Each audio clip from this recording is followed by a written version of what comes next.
untuk menanyakan. Baik, tanpa mengulur waktu lagi, kita bisa langsung mulai saja. Untuk diskusi pada malam hari ini akan dimulai dengan pemaparan dari Rifanli Anandar, selaku perwakilan dari Kontras, untuk menjabarkan data-data temuan Kontras terkait dengan pelibatan aparat keamanan, khususnya dalam hal ini TNI dan Polri, kemarin pada masa PSBB, dampaknya seperti apa, serta bagaimana bayangannya nanti dalam pelibatannya dalam skema new normal. Boleh langsung disampaikan pemaparannya, Rifanli Anandar. Terima kasih Dani. Selamat malam Mbak Jola dan Pak Miradi. Saya izin share screen.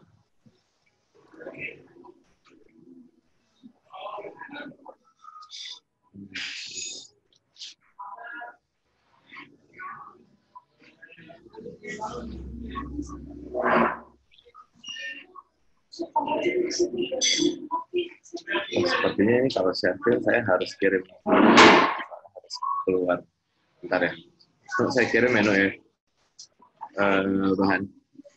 Ini tolong ditunjukin ya. Oke.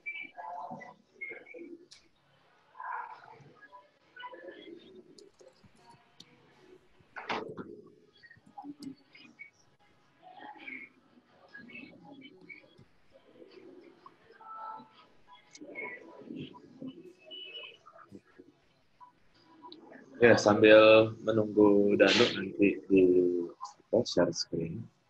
Terima kasih atas waktunya. Saya akan menjelaskan beberapa hal yang memang ini berkaitan dengan keterlibatan Polri dan TNI dalam masa pandemi COVID-19 atau yang kita kenal pada 25 atau sekitar 26 Mei kemarin itu pemberlakuan new normal mulai digadang-gadang oleh Presiden dengan mengirimkan ratus ribu pasukan Polri dan TNI. Nah, untuk memulainya, saya ingin memulai dari situasi terkini mengenai COVID-19. Paparan ini nantinya semoga bisa segera muncul dari sebelah sama teman-teman semuanya. Jadi berdasarkan UN ini kan kalau penanganan COVID-19 ini dibagi menjadi 3, phase, trace, dan treat. Jadi saya mau bagi turunannya dari pertama uji dulu. Pertama, kita masih memiliki problem mengenai rendahnya perbandingan angka tes COVID-19 dengan jumlah penduduk yang ada di Indonesia. Terus yang kedua, prosedur swab sampel test masih bersifat terpusat. Dan yang ketiga, tidak ada standar nasional terkait mekanisme rapid test yang selama ini bebas diperjualbelikan dan menjadi salah satu acuan juga bagi sejumlah lembaga negara bahkan untuk memperbolehkan pegawainya masuk ke kantor. Yang kemudian ada efektivitas itu tadi saya bilang juga. Yang berikutnya masih banyak pasien yang meninggal terlebih dahulu sebelum hasil tes terbit. Nah, memang yang poin terakhir ini terjadi juga di beberapa negara seperti Amerika Serikat. Namun yang mau jadi poin saya adalah ini kita punya masalah di tempat yang atas ini, tapi ada juga masalah yang sangat amat sosial. Jadi mungkin nama-nama yang sudah meninggal atau orang-orang yang sudah meninggal ini angkanya jauh lebih besar ketimbang jauh lebih besar tidak diketahui kena COVID atau tidak, tapi dia sudah terlebih dahulu. Yang kemudian bagian kedua masih kelacak. Memang salah satu cara Presiden waktu itu adalah salah satu lembaga negara yang membuat satu pemodelan selain ada UI itu atau ITB, itu ada BIN juga. Yang memang ini banyak perdebatan karena mempertanyakan soal kepakaran dan keahlian dari BIN itu sendiri terkait dengan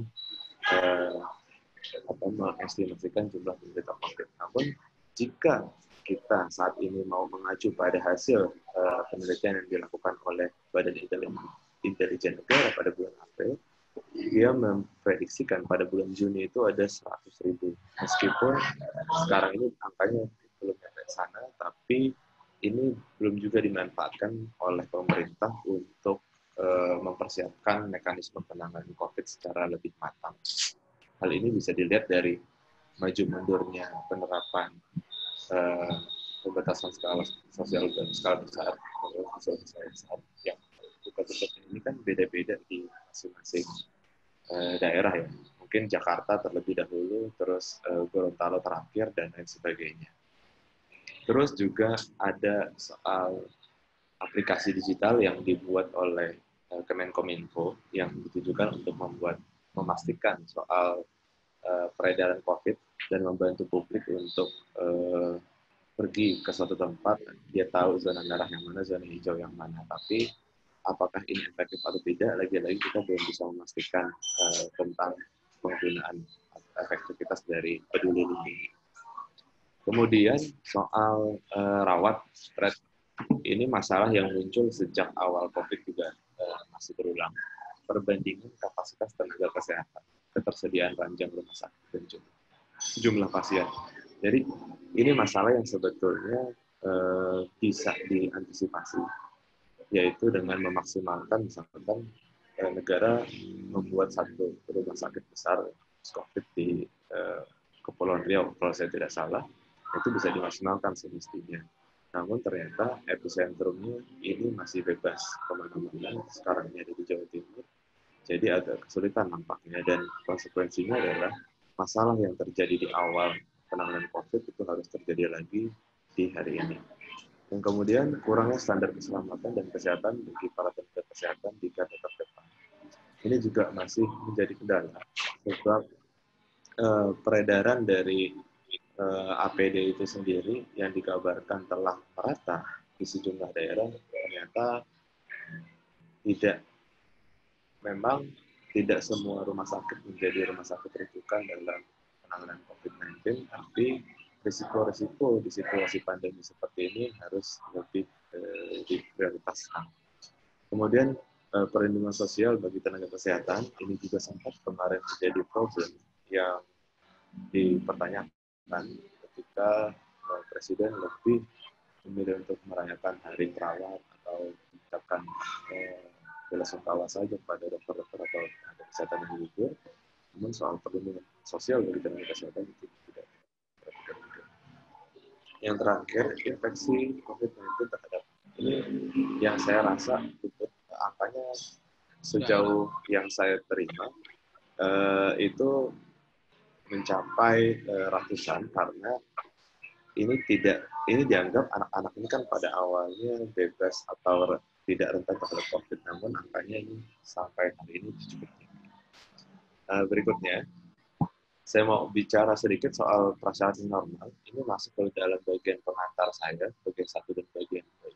Sebab ini yang bisa menjadi landasan uji dari penerapan dari keterlibatan TNI dan polisi selama. Nah, yang pertama, syarat-syarat ini saya dapat dari WHO. Yang pertama, negara yang akan menerapkan konsep new normal harus memiliki bukti bahwa transmisi virus corona mampu dikendalikan. Nah, untuk poin pertama saja, Indonesia masih gelagapan untuk menentukan apakah PSBB itu efektif atau tidak, berdasarkan kajian dari epidemiolog. Yang kedua, negara harus punya kapasitas sistem kesehatan masyarakat yang mumpuni, termasuk memiliki rumah sakit untuk mengidentifikasi, menguji, mengisolasi, melacak kontak, dan karantina pasien COVID. Ini yang tadi sebelum saya bahas. Yang berikutnya, risiko penularan wabah itu harus bisa diminimalisir, terutama di wilayah dengan kerentanan suhu, termasuk tempat hijau, fasilitas kesehatan, dan tempat keramaian. Fasilitas kesehatan sampai saat ini dokter-dokter masih terus terjangkit dengan alasan kebutuhan APD dan sebagainya. Juga di tempat keramaian yang saat ini juga sulit dikontrol dari pemerintah itu sendiri. Yang keempat, langkah-langkah pencegahan di tempat kerja harus ditetapkan seperti physical distancing dan lain sebagainya.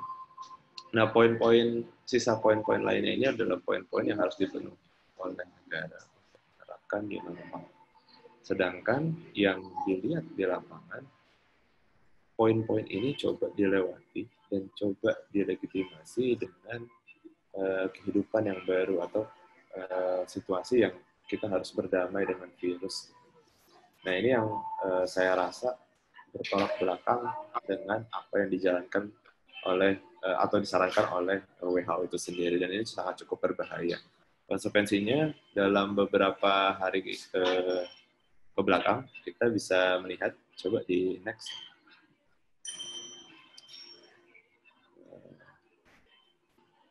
Di next bisa nggak? Halo? Di next.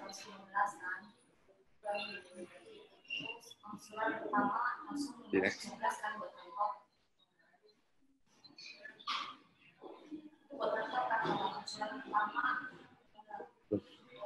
Sebentar.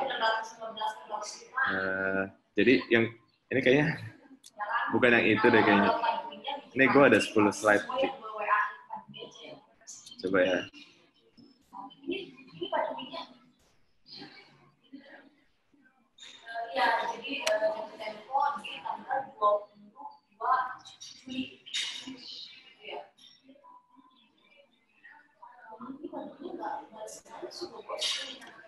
Ya, jadi yang untuk berikutnya, saya mau menjelaskan tentang konsekuensi dari situasi new normal yang dipaksakan oleh pemerintah. Itu mau nggak mau kita harus melihat bahwa ada 340.000 personal TNI dan polisi dikerahkan untuk persiapan new normal, yang pertama. Yang kemudian ada sejumlah perubahan-perubahan atau pergantian dari tim komunikasi publik pemerintah, itu dari yang biasanya hanya digawangi oleh Pak Ahmad Yuryanto, kini kita sekarang sudah diberi banyak pilihan.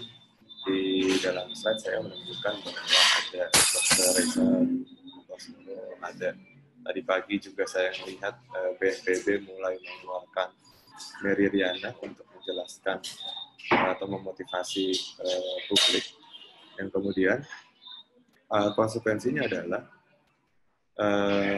dari sejumlah daerah yang tinggi angka penyebaran COVID-nya, itu ternyata kurang tesnya. Lagi-lagi kita terjebak sama masalah-masalah yang masih kita hadapi di awal penanganan COVID-19.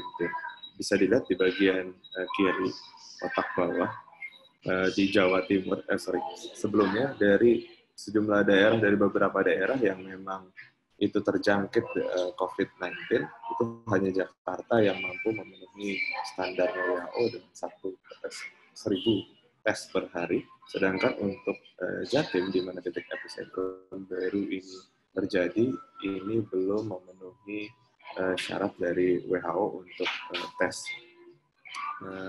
Next.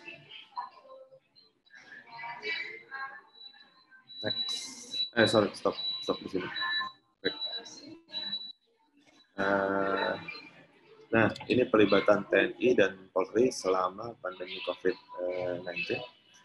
Yang pertama, di tubuh polisi sendiri kita tahu bahwa ada surat telegram Kapolri, itu yang poinnya kurang lebih ada 2 poin penting yang mau saya bold. Yang pertama soal isu hoax dan isu penghinaan terhadap penguasa. Nah, dari 2 isu ini itu sangat amat bahaya bagi publik yang ingin berekspresi, karena sisa ruang berekspresi dari publik hanya ada di ruang media sosial saja, sedangkan mereka harus terancam sama isu-isu hoax dan pasal penghinaan presiden. Itu yang pertama. Dan untuk TNI sendiri, keterlibatan TNI dalam penanganan COVID juga bukan baru di 340.000 personel tersebut, tapi juga sudah ada sejak gugus tugas penanganan COVID-19. Juga ada penggabulan dan pelaksanaan berbagai operasi mitigasi di tingkat pusat maupun di daerah. Nah, dalam kurun waktu 5 Maret sampai 25 Mei 2020, Kontras melakukan pendataan tentang efektivitas pelaksanaan PSBB, yang mana itu juga melibatkan TNI dan Polri. Nah, di grafik ini saya mau menunjukkan bahwa polisi itu yang menjadi pelaku dominan pelanggaran asasi manusia terhadap publik selama masa PSBB berlangsung. Kemudian disusul ada organ-organ lain, pemerintah misalkan Satpol PP atau juga lembaga-lembaga lain yang mewakili nama pemerintah. Terus ada TNI dan juga ada warga yang memang itu biasa ditemukan dalam operasi-operasi atau kegiatan-kegiatan pembubaran di isu-isu tertentu. Berikutnya soal peristiwa penindakan terkait PSBB selama PSBB ini. Yang pertama, selama proses PSBB berlangsung, terutama yang sudah disepakati di daerah-daerah tertentu, ini banyak sekali pelanggaran berupa pembubaran acara, terus juga pembubaran kegiatan warga, pembubaran aksi, penangkapan warga sipil. Nah, saya mau menyoroti terkait dengan penangkapan warga sipil ini, karena ada semangat yang bertolak belakang gitu, dari apa yang dilakukan negara beberapa waktu lalu. Pertama, dari pihak Kemenkumham sendiri ingin menuntaskan 30.000 narapidana. Terus dari polisi sendiri masih ada semangat punishing people, yaitu di masa pandemi juga masih, saya rasa masih ada giat-giat untuk melakukan atau menindaklanjuti laporan-laporan atau kejadian-kejadian yang dirasa itu masih bisa diselesaikan di luar hukum. Salah satunya adalah kasus Radio Tama. Laporan tersebut harus dilanjutkan, sementara masih banyak kasus-kasus yang harus ditindaklanjuti oleh polisi yang lebih urgent lagi. Selain itu, kita juga menemukan ada peristiwa mengenai penindakan terkait dengan penghinaan pejabat negara. Ini saya lupa angka detailnya berapa, yang jelas pejabat ini ada anggota DPR dan juga ada presiden, yang mana salah satu dari korbannya adalah tukang ojek. Nah, untuk persoalan-persoalan kayak gini, saya rasa pemerintah tidak semestinya memprioritaskan kasus-kasus semacam ini, gitu, karena ini akan semakin memberangus kebebasan sipil warga negara di tengah masa pandemi. Di tengah dia harus kesulitan untuk memenuhi kebutuhan sehari-hari. Next. Nah, bisa dilihat bahwa korban dari penindakan selama masa PSBB itu banyak warga sipil ternyata. Nah, poin inilah yang mungkin nanti bisa kita diskusikan bersama, bahwa keterlibatan dari aparat keamanan itu sejatinya dikhawatirkan bisa soal memperlihatkan bahwa sekarang ini bukan darurat kesehatan, tapi darurat keamanan. Nah, ancaman atau peristiwa-peristiwa yang terjadi selama masa pandemi ini ke depan, kita akan ditawarkan dengan banyak varian new normal. Apakah new normal bagi kita itu adalah soal pakai masker setiap hari, atau cuci tangan setiap 2 jam sekali, dan lain sebagainya. Ataukah memang kita harus siap sedia dengan ancaman dari aparat keamanan, baik itu dari militer maupun dari polisi itu sendiri. Nah, ini yang bisa kasus-kasus yang tadi saya paparkan ini semoga sih bisa jadi pembelajaran bagi kita semua, bahwa keterlibatan dari Polri dan TNI itu juga mesti dilihat proporsionalitasnya. Next. Jika saya mau mengkerucutkan problem pelibatan militer dan Polri, saya mau membagi ini menjadi 3 hal. Yang pertama soal efektivitas. Terkait dengan penurunan virus corona yang masih belum terkendali, saya rasa virus corona juga tidak mengenal mana TNI, mana Polri, mana warga sipil biasa. Ini juga terjadi dengan penyebaran virus yang terjadi di lingkup TNI itu sendiri, yang itu juga jadi masalah sendiri bagi TNI. Yang kemudian mengesankan situasi darurat keamanan. Alih mengedepankan otoritas kesehatan, lalu penempatan kepada personel-personel ini justru semakin dikencangkan, membuat situasi dan tanda kutip seakan-akan darurat sipil. Nanti mungkin Mbak Caula dan Pak Muladi bisa menjelaskan tentang legalitas bagaimana TNI ini ternyata apa yang melandasinya gitu. Apakah dari itu keputusan presiden semata, keputusan politiknya dari mana? Apakah dari DPR? Karena seingat saya untuk pemberlakuan ini DPR waktu itu pada masa reses Congress. Terus juga tidak ada urgensi pelibatan militer itu sendiri.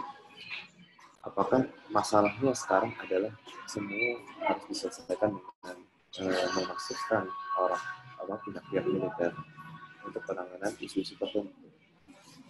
Di masa pandemi aja kita udah dihadirkan sama dua isu. Yang pertama isu terorisme, yang kedua isu pandemi kita sendiri. Dua-duanya TNI mencoba masuk. Nah, apakah ini geliat-geliat salah satu geliat bagi masyarakat ini cara bagi TNI untuk kembali ke situasi atau di ranah sipil? Saya rasa bisa jadi mungkin ada variabel tambahannya yang membuat selama ini berbeda jauh. Jadi misalnya berikutnya soal batasan dalam keterlibatan TNI dan Polri di masa PSBB ini, terus maupun di masa ini belum ada penjelasan soal keterlibatan militer itu sendiri sampai kapan.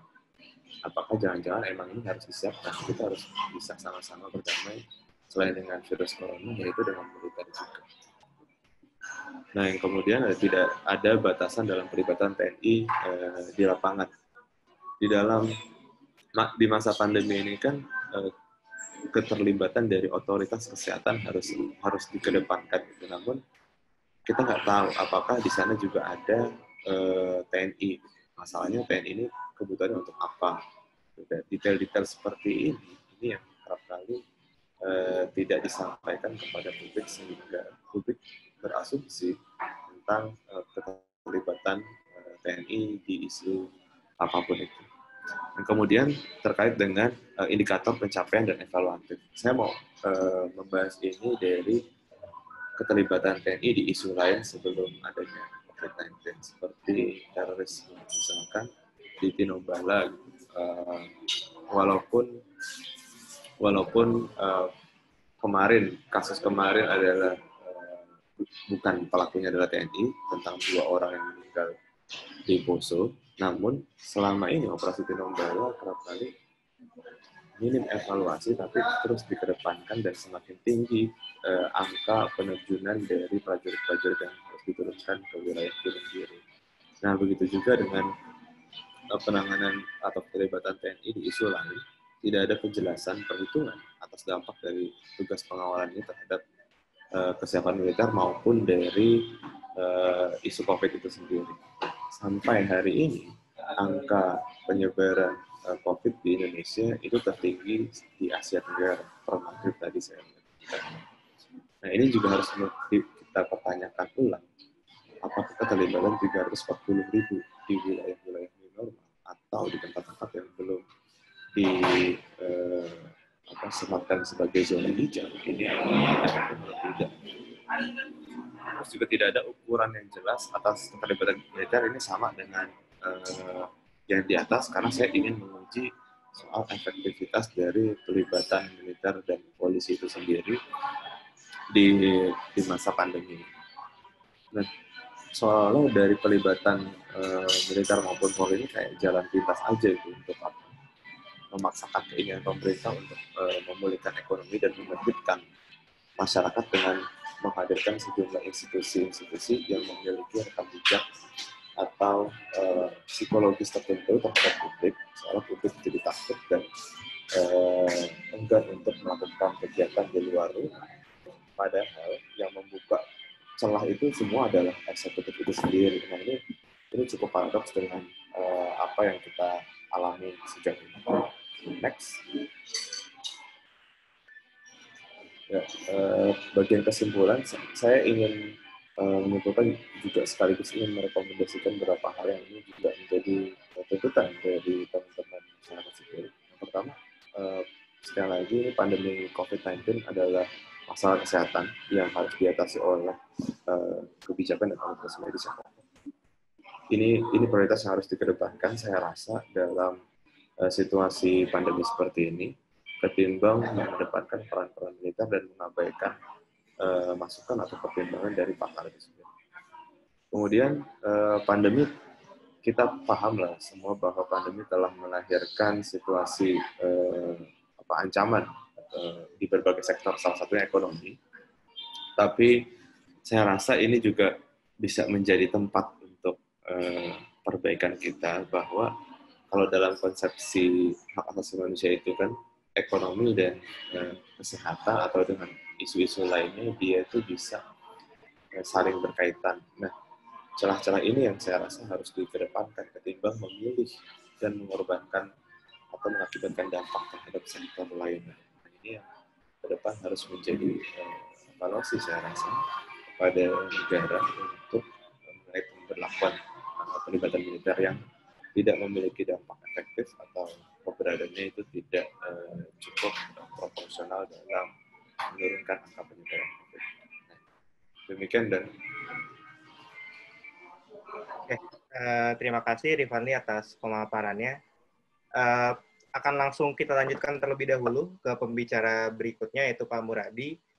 Sebelumnya saya ingin sampaikan juga kepada para peserta diskusi yang sudah hadir, untuk apabila memiliki pertanyaan untuk ditanyakan melalui kolom Q&A, jangan di kolom chat karena takutnya akan tenggelam dan sulit untuk dicari pertanyaannya. Jadi bisa ditanyakan di kolom Q&A nanti di akhir diskusi setelah ketiga pembicara menyampaikan pemaparannya. Saya akan menanyakan pertanyaan kawan-kawan ke pembicara yang dituju. Kalau begitu langsung ke Pak Muradi, bisa menyampaikan pemaparannya.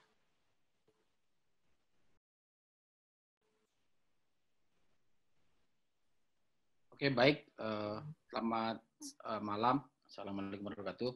Teman-teman, Bapak-Ibu sekalian.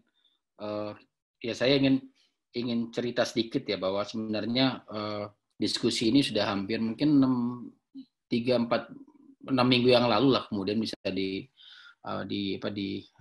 didiskusikan baik di formal secara kelembagaan di teman-teman di TNI Polri maupun di teman-teman di masyarakat sipil, dan memang masih mengundang banyak dinamika ya, kalau saya nyebut dinamika, yang kemudian orang dengan perspektif yang berbeda. Nah, saya ingin agak berbeda dengan teman Kompas tadi menjelaskan ya soal apa sih urgensinya, karena kan dalam beberapa kasus misalnya saya sampai kemudian tanpa tanda aling-aling, begitu ada bencana, diminta nggak diminta, TNI Polri pasti akan lebih dulu depan. Ini salah satu yang kemudian sebenarnya satu karakter kultur yang memang dia menjadi bagian penting dari garda terdepan dari negara, katakanlah seperti itu. Jadi memang ketika kultur ini diperkuat dalam konteks new normal dan sebagainya, nanti kita akan lihat bagaimana kemudian mekanisme yang terjadi sebenarnya, bagaimana TNI Polri menjadi punya urgensi untuk dilibatkan dan sebagainya. Saya ingin dinamika yang berkembang ini bacaan, saya kira tadi juga dia bahas detail ya soal misalnya pasar ramai itu pasar tradisional, kemudian sekarang misalnya di Bandung itu hampir lebih dari udah hampir 12-20an pasar tradisional itu ditutup karena menjadi klaster baru ya. Belum lagi di daerah-daerah di sekeliling Kota Bandung, di Cimahi, kemudian di Kabupaten Bandung dan sebagainya. Nah, pasar ramai ini juga menjadi satu perdebatan serius ketika publik kemudian ada penolakan terkait dengan pemeriksaan para pedagang. Nah, ini jawabannya susah. Kenapa susah? Kalau nggak mau sakit sendiri, mati sendiri nggak apa-apa. Tapi kalau udah nggak mau sakit, kemudian menularkan ke yang lain, dan heboh itu kalau ada yang meninggal. Sekarang orang lebih takut disebut meninggal karena corona ketimbang meninggal karena kafir gitu, atau bisa meninggal karena misalnya hal-hal yang lain gitu. Makanya di Makassar, kemarin juga di Bandung, kemudian di beberapa kota, orang mau ngambil jenazahnya supaya kemudian tidak di-float sebagai meninggal karena corona dan sebagainya. Jadi ini pasar ramai penolakannya luar biasa, dan saya kira juga satu problem sendiri ketika kita bicara soal gakum dan sebagainya. Kedua, penyekatan antar wilayah longgar. Saya ingin cerita begini. Sejak PSBB berlaku itu, saya keliling Jawa Barat. Kemudian saya juga kadang mondar-mandir beberapa sekeliling Jawa Barat, sekeliling kota Bandung lah ya. Itu memang tidak kita bayangkan misalnya kemudian penyekatannya itu ketat banget gitu loh. Karena kan memang dalam tradisi ini kan yang punya gawe, yang punya pekerjaan itu adalah Pemkab atau Pemprov ya. Jadi ketika dia mengamankan PMK-Pro, maka yang maju bukan polisi maupun tentara, tapi yang maju adalah Satpol PP bersama dengan Dinas Sosial dan Dinas Kesehatan untuk meriksa dan sebagainya. Makanya kalau saya sebenarnya berkali-kali ingin juga misalnya menstimulasi teman-teman, kenapa nggak ada yang kemudian mempermasalahkan misalnya pemeriksaan apa istilah itu dulu ya, pemeriksaan nggak pakai sarung tangan, nggak pakai masker oleh polisi atau KTP oleh polisi, karena sebenarnya KTP itu justisia, itu kewenangannya teman-teman di Satpol PP maupun teman-teman dinas pendudukan dan sebagainya begitu di level daerah. Tapi itu nggak ada yang sama sekali menyentuh itu, dan saya berkali-kali mengingatkan teman-teman di polisi dan tentara untuk tidak terlibat secara aktif misalnya melakukan misalnya pemeriksaan langsung, karena itu sudah melanggar aturan, karena itu kan peraturan PSBB kan kemudian dirujuk dengan pendekatan kebijakan politik kepala daerah yang kemudian yang diamankan atau ditegakkan oleh teman-teman Satpol PP dan teman-teman lembaga yang terkait. Yang kedua ada wacana membandingkan mal dengan masjid. Ini juga rumit ya Bapak Ibu, teman-teman sekalian, muncul terus dan kemudian menjadi perdebatan serius. Karena kok boleh mal, kenapa masjid nggak boleh? Kenapa saya nggak sebut nama ibadah lain? Karena tempat ibadah lain nggak rewel.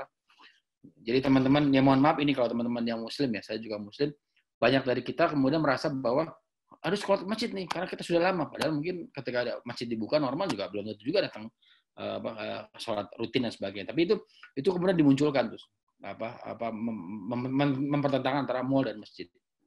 Kemudian yang ketiga tadi pro dan kontra kebijakan di media sosial, dan media sosial ini juga tadi dijelaskan juga teman kontak tadi soal ada yang kemudian menggunakan hit and run ya dalam posisi kebijakan yang sifatnya tidak terlalu ketat. Apa sih sebenarnya yang disebut dengan misalnya penggunaan ITE dan sebagainya, itu kan juga beberapa teman pada akhirnya dijerat bukan oleh undang-undang karantina kesehatan, tapi undang-undang ITE yang kemudian mengarah pada penangkapan dan juga menjadikan tersangka. Kemudian yang kelima adalah soal kisru, bansos dan helikopter money. Helikopter money itu adalah BLT ya, bantuan langsung tunai. Ini kan kisru. Kalau Bapak Ibu teman-teman lewat di kantor pos gitu, lewat di BRI gitu, kan ada lewat BRI, lewat kantor pos. Kalau di Bandung ada lewat BJB dan sebagainya. Itu kemudian rame, mengantri luar biasa. Itu kisru. Kenapa kisrunya? Karena hampir semua lembaga, bahkan termasuk TNI, Polri, dan BIN ya, itu menjadi Kementerian Sosial dan Kementerian Kesehatan. Saya berkali-kali mengingatkan itu teman-teman BIN jangan lagi pakai mobil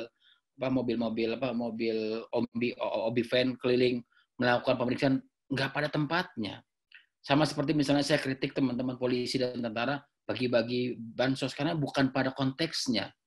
Mereka harusnya kemudian menjaga itu, bukan menjadi sinterklas baru. Nah ini yang saya kira perdebatan panjang nih soal bansos nih. Karena bayangin misalnya bibi saya atau pembantu saya di rumah itu dia bisa dapat 5 bingkisan. Ada dari kabupaten, dari kemudian polisi, dari tentara, dari kemudian yang swasta, belum lagi dari yang negara. Jadi dia bisa dapat misalnya 1 minggu itu bisa 3 sampai 5. Dan yang didata itu aja yang miskin tuh. Nah ini problem juga misalnya soal perdebatan soal bagaimana kita mempertanyakan soal kinerja dari pemerintah pusat. Karena ketika PSBB berjalan, pemerintah pusat jadi pengawas, jadi yang aktif ya teman-teman di level bawah gitu kan. Kata misalnya soal updating orang miskin dan terdampak, itu harus kewenangan dari teman-teman di kabupaten kota yang memang punya dana dan punya kewajiban untuk mengupdate tiap minimal tiap 2 tahun terkait dengan data rakyat miskin dan data-data yang memang mendapatkan bantuan dan sebagainya.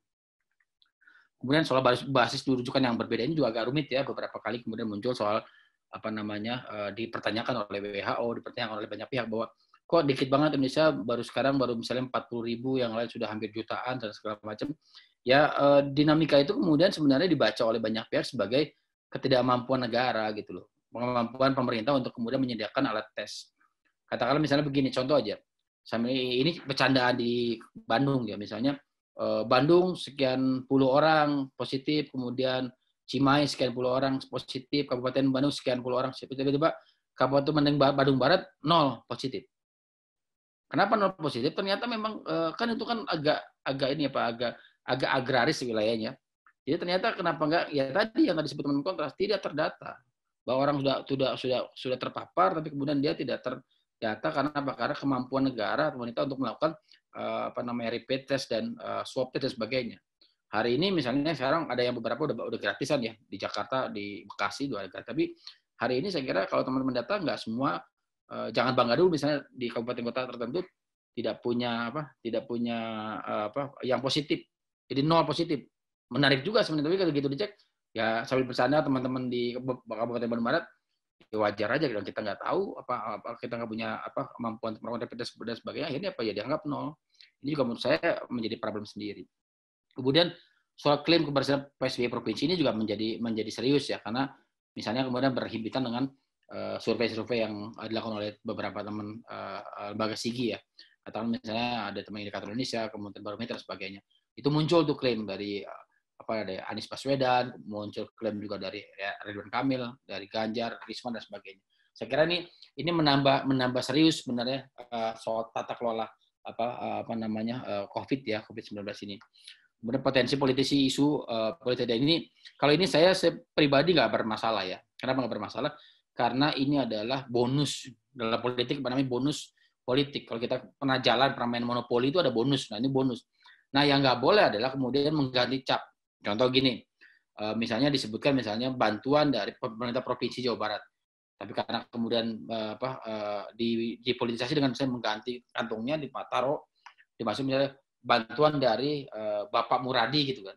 Itu nggak boleh. Ini kalau potensi politisasi saya kira nggak ada masalah selama kemudian dimanfaatkan dalam konteks normatif ya. Karena buat saya ini bagian dari bonus secara politik. Kemudian yang terakhir soal pendidikan adalah soal kebijakan pusat yang dinamis ini, saya kira teman-teman juga mengikuti ya. Ada beberapa misalnya tiba-tiba boleh mudik, tiba-tiba nggak boleh mudik, kemudian juga boleh mudik dengan perasaan dan sebagainya. Sampai akhirnya kemudian publik bingung sendiri. Tapi ini menurut saya dinamika yang saya kira perlu dipantau serius, dan bukan cuma yang bingung, bukan cuma kita, tapi juga aparat keamanan. Saya lanjutkan, rujukan ini ada banyak pasal, tapi saya ingin mulai pasal nomor 2, karena pasal 23 Undang-Undang 45 pasal 12 belum dipakai ya. Undang-Undang nomor 23 tahun 59 tentang keadaan bahaya juga belum dipakai. Undang-Undang nomor 27 tahun 97 tentang mobilisasi dan demonstrasi juga belum dipakai. Nah, kita mulai dari sini nih. Undang-Undang nomor 24 2007 tentang penanggulangan bencana dan Undang-Undang nomor 6 2018 tentang karantina wilayah. Dua undang di bawah ini akan baru bisa digunakan pasca kemudian pelibatan presiden kemudian secara normatif menyatakan bahwa mereka terlibat dalam penanganan penanganan COVID dan sebagainya. Walaupun sejak awal gugus tugas sudah ada tentara Polri, TNI Polri gitu. Tapi nanti kita bisa diskusi di situ lah ya. Kemudian faktor stimulan apa sih kira-kira ya? Tadi saya kira dari problem yang ada, dinamika yang berkembang, ada ketegasan negara, ada disiplin warga, akses publik untuk fasilitas kesehatan, efektif koordinasi antar institusi, stimulasi ekonomi, kemudian efektif penegakan dan sebagainya. Ini faktor stimulan yang saya kira sebagian sudah dijelaskan oleh teman-teman kontras tadi gitu. Kemudian ada tahapan yang sudah dilakukan nih. Ya, kerja luar biasa, ada social, physical dan physical distancing, ada PSBB cluster itu PSBB kabupaten kota ya Bapak Ibu. Kemudian ada PSBB provinsi, ada rapid dan PCR massal nih. Ya, kalau sudah begitu PSBB provinsi, kemudian ada massal ya. Ada pelonggaran, ada juga misalnya PSBB transisi dan new normal. Ini semua sebagian besar sudah dan tengah dilakukan. Misalnya di Jawa Barat ada PSBB, pelonggaran PSBB nih. Sekarang sampai tanggal 26 Juni misalnya. Kemudian di Jakarta ada PSBB transisi. Tapi beberapa kemudian sudah mengakomodir soal pendekatan new normal baru, tata kelola kehidupan yang baru, istilahnya, dan tapi istilahnya poinnya adalah new normal ya. Yang kemudian menjadi tahapan-tahapan saya kira teman-teman sudah mengikuti betul gitu. Kemudian apa new normal? Yang merasa pilihan, pertama new normal adalah pilihan. Ini sih kutipan saya dari beberapa media dan pendapat ya. Pertama, soal daya tahan warga selama PSBB itu pasti ada batasnya. Kemudian kemampuan pemerintah terkait formulasi kebijakan juga berbatas. Nanti kalau sampai Agustus, kalau tetap PSBB, maka ada wacana dari beberapa ekonom akan collapse dan sebagainya. Kalau upaya menjaga dinamika ekonomi ini juga menjadi kegalauan pemerintah dan juga kegalauan dari banyak pihak terkait dengan ini gitu. Karena kalau ini kemudian dibiarkan, maka akan terjadi yang namanya social disorder yang memang itu menjadi salah satu hal yang khusus ketika kasus misalnya di Amerika Serikat ketika tambah kasus misalnya George Floyd gitu. Bahasa hidup berdampingan dengan COVID sampai antivirus ditemukan ini juga menjadi wacana yang berkembang dan itu disampaikan Presiden. Membiasakan pola dan tata hidup new normal ini juga saya kira beberapa yang kemudian menjadi pilihan yang bisa kemudian kita diskusikan hari ini gitu malam ini. Kemudian ada 3 pendekatan yang saya kira perlu teman-teman juga saya kira sebagian besar teman-teman sudah paham betul, misalnya soal pendekatan kesehatan, ada pendekatan ekonomi dan pendekatan keamanan. 1, 2 ini sudah kita kerjakan. Nah, pendekatan keamanan ini belum ya. Nah, 1, 2 ini ada 1 saja, ada 2, ada 1, 2. Nanti saya rumusnya akan saya buat di bawah ini. Rumusnya misalnya ada kemungkinan misalnya formulasi ya. Formulasinya begini. Yang dikhawatirkan teman-teman kontra saya kira ada nanti blank 1, blank 2, tapi nanti diskusi blank 1, blank 2. PKS 1 itu maksudnya adalah yang saya gambaran di sini misalnya bahwa pelaksanaan formulasi hanya mungkin pendekatan kesehatan saja atau ekonomi saja atau pendekatan kesehatan pendekatan ekonomi atau pendekatan ekonomi dengan pendekatan keamanan, pendekatan kesehatan dengan pendekatan keamanan sendiri, kemudian akhirnya gabungan dari ini. Nah, gabungan dari ini belum kita laksanakan, baru pada misalnya level memanfaatkan pendekatan kesehatan, kemudian pendekatan ekonomi, juga pendekatan keamanan yang sedikit sampai lebih pada soal menjadi klaster, bukanlah menjadi tim baru yang memang tidak terlalu aktif gitu. Nah, yang saya khawatirkan sebenarnya, yang saya khawatirkan adalah di sini teman-teman nih. Ini di blank 1 dan blank 2. Blank 1 adalah kalau 3 ini semua formulanya gagal jalan, maka blank 1 adalah saya memujinya sebagai new normal plus 1 itu TNI. Ya, ini dikhawatirkan new normal plus Polri, ini yang dikhawatirkan oleh teman-teman tadi kontras ya. Yang kedua blank 2 tuh new normal plus TNI. Jadi ini Polri dan TNI. Kalau ini asumsikan sebagai darurat sipil ya. Kalau sudah nggak terkontrol nih, ini akan darurat sipil. Maka kemudian kalau misalnya udah bertanggung juga, maka ini yang saya kira akan dikhawatirkan oleh banyak pihak. Antara blank 1 dengan blank 2. Ini yang saya kira menjadi diskusi kita nanti setelah ini ya. Kemudian apa yang menjadi urgensinya? Saya kira dari awal ketika gugus tugas terbentuk sudah terlibat TNI Polri. Saya bilang karena kulturnya bahwa begitu ada kejadian bencana, perumah bencana, maka kemudian mau tidak mau, suka tidak suka, maka tentara dan polisi terlibat. Kemudian membantu secara aktif dari pusat hingga daerah. Ini yang saya kira kalau teman-teman membaca SK gugus tugas paling nasional sampai level kecamatan ya atau bahkan kelurahan, kalau kita bisa mau lihat tuh juga ada mereka, ada teman-teman kalau di kelurahan ada level babinsa, ada level kecamatan, ada misalnya teman-teman polsek dan juga teman-teman koramil. Kemudian lebih banyak menghimbau tapi tidak mengintervensi. Ini kalau teman-teman bisa lihat kasus misalnya Habib mana tuh yang di Surabaya itu, saya lupa, Habib Lutfi atau Habib apa yang kemudian punya kecenderungan kemudian bersitegang dengan Satpol PP. Itu yang betul sebenarnya. Polisi tentara tidak terlibat, hanya menghimbau saja. Makanya perdebatan ketika ada orang yang mengaku temannya wali kota Bogor, ya polisi tentara tidak dalam posisi melakukan penegakan hukum. Dia hanya kemudian menyerahkan itu dalam konteks ada laporan atau misalnya kemudian ada keberatan dari publik, maka kemudian itu dilakukan pendekatan yang sifatnya lebih tipiring kalau dalam konteks hukum ya, tindak pidana ringan. Kemudian berikutnya adalah soal bahasa legal, formalnya tegas. Saya kira walaupun di COVID ini yang tegas itu hanya Undang-Undang Undang-Undang Nomor 6 2018 tentang karantina kesehatan, khususnya pasal 93. Ini kan cuma ada warnanya, warna kesehatan. Dari yang saya bilang pendekatan kesehatan. Lebih pada soal misalnya bagaimana publik kemudian kalau misalnya dia melanggar kena tahanan 1 tahun atau kemudian denda 1 miliar. Ya, saya kira cuma itu. Tapi kemudian ada varian berikutnya yang tadi disampaikan teman-teman kontras. Ada juga misalnya orang ditahan atau ditangkap karena misalnya dia polisi menggunakan pendekatan undang-undang ITE misalnya karena memang dianggap tidak konteksnya ketika misalnya menyajikan hal yang sifatnya apa yang dilakukan oleh pemerintah dengan olok-olok yang sifatnya kemudian merendahkan dan sebagainya. Kemudian berikutnya menguatkan penanganan COVID-19 ini saya kira juga menjadi salah satu komitmen mereka yang terlibat dalam setiap formulasi penanganan. Nah, ini yang saya kira juga menjadi hal yang serius oleh teman-teman kontras kan tadi ya bahwa harus ada batasan. Saya setuju bahwa batasan. Tapi makanya kemudian saya bilang saya kalau boleh milih, teman-teman, kalau boleh milih, apakah polisi, tentara itu ikut menjadi Kementerian Kesehatan, Kementerian Sosial, atau mereka berjaga-jaga untuk membangun efek gentar. Saya memilih yang kedua. Saya nggak pengen misalnya teman-teman tentara, polisi itu ikut-ikutan jadi Kementerian Sosial atau Kementerian Kesehatan. Kemudian harusnya dikelola oleh teman-teman Kementerian Kesehatan sendiri. Walaupun Kementerian Kesehatan mantan tentara, tapi harusnya adalah jangan kemudian mereka bergeser dari itu. Kalaupun kemudian mereka terlibat, itu sifatnya darurat, seperti rumah sakit darurat yang di Kemayoran dan atau misalnya rumah sakit darurat yang ada di Pulau Seribu dan atau di Pulau Galang misalnya. Nah, ini yang saya kira perlu digarisbawahi. Jadi memang kalau boleh milih, saya berkali-kali misalnya kemarin di Sespim T, ya, kemudian di Sesko Adi itu saya bisa cerita bahwa kalau boleh milih, saya akan pengen teman-teman berjaga-jaga untuk memastikan bahwa ada penegakan disiplin dan penegakan hukum. Disiplin oleh teman-teman TNI kan mereka ada efek gentar nih. Kemudian juga ada penegakan hukum misalnya soal walaupun misalnya dalam konteks tidak pidana ringan.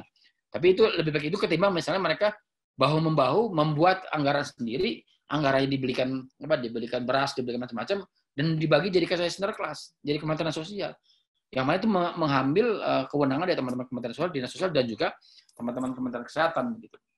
Tapi nanti kita diskusi lah soal itu ya. Nah, yang terakhir, apa urgensinya? Tadi yang saya bilang, pertama, disiplin versus ketegasan, saya kira ini juga menjadi problem. Tadi juga teman-teman Kompas juga menyampaikan dari setelah pertama sampai terakhir, walaupun kemudian juga ada soal prasyarat ya. Kedua, ada efek gentar, saya kira efek gentarnya adalah kita terbiasa misalnya nggak takut sama polisi, nggak takut sama Satpol PP, nggak takut sama dinas perhubungan, tapi gentar dengan ada misalnya teman-teman tentara di situ.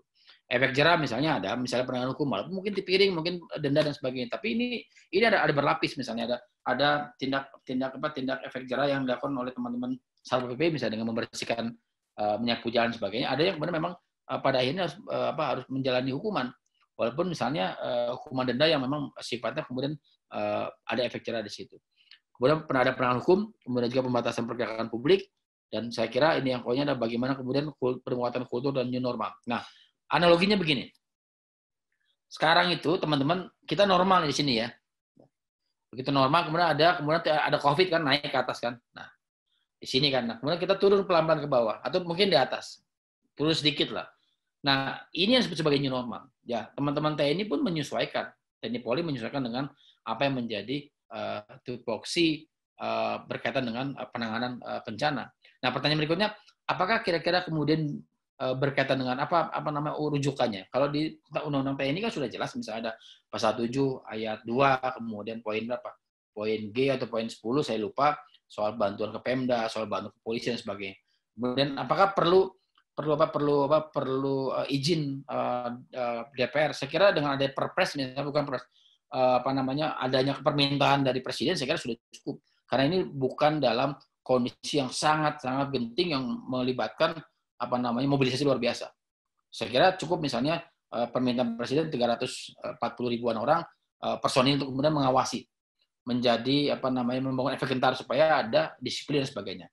Nah, di level yang berikutnya misalnya di teman-teman polisi juga sama. Polisi di pasal 2, pasal 4 ada Harkamtimas, ada Linmas, ada Yonmas dan sebagainya. Yang memang itu menjadi bagian penting walaupun itu berhimpitan dengan Satpol PP. Nah, jadi kalau buat saya sebenarnya apa yang kemudian menjadi memperkuat basis yang kita pahami sebagai pelibatan, saya kira selama kemudian dia tidak melakukan tindakan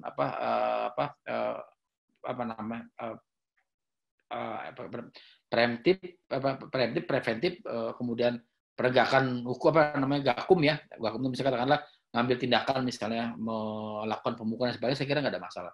Sampai sejauh ini kalaupun terjadi itu pasti sifatnya provokasi dan sifatnya lebih banyak kemudian karena dipicu oleh kelelahan dan sebagainya, karena memang banyak dari kita mungkin merasa bahwa polisi dan tentara hanya sebagai patung belaka kan itu, tidak kayak kasus kemarin kasus tadi di mana yang menyebutkan joknya Gus Dur yang kemudian di media keterangan dan sebagainya, saya kira menjadi salah satu bentuk dari ketidaklucuan mungkin di mata teman-teman aparat keamanan, karena dia punya namanya diskresi yang saya kira menjadi bola liar kalau tidak diolah dengan baik begitu. Saya kira itu dulu, mungkin nanti diskusinya kalau nanti soal perpres terorisme dan sebagainya nanti berkembang di diskusi lah.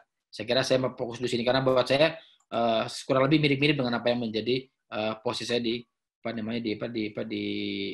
kuliah di webinar ini dan juga di materi ini gitu loh. Terima kasih. Baik, terima kasih Pak Muradi. Saya ada beberapa pertanyaan sebenarnya, tapi nanti kita akan simpan di akhir diskusi. Langsung saja kalau begitu, berikutnya saya persilakan Mbak Chaula untuk menyampaikan materinya. Dan sekali lagi saya ingatkan kepada teman-teman, apabila ada yang ingin memberikan pertanyaan ataupun tanggapan, bisa langsung diketik, disampaikan di form Q&A. Oke, Mbak Chaula dipersilakan. Oke, ini mau share screen tapi belum bisa karena mungkin Pak Muradi masih share screen ya. Iya, Pak Muradi mungkin bisa. Oke, sebentar.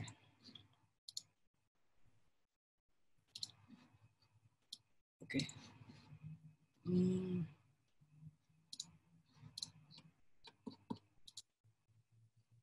Oke, ini nggak bisa di ini ya, full size.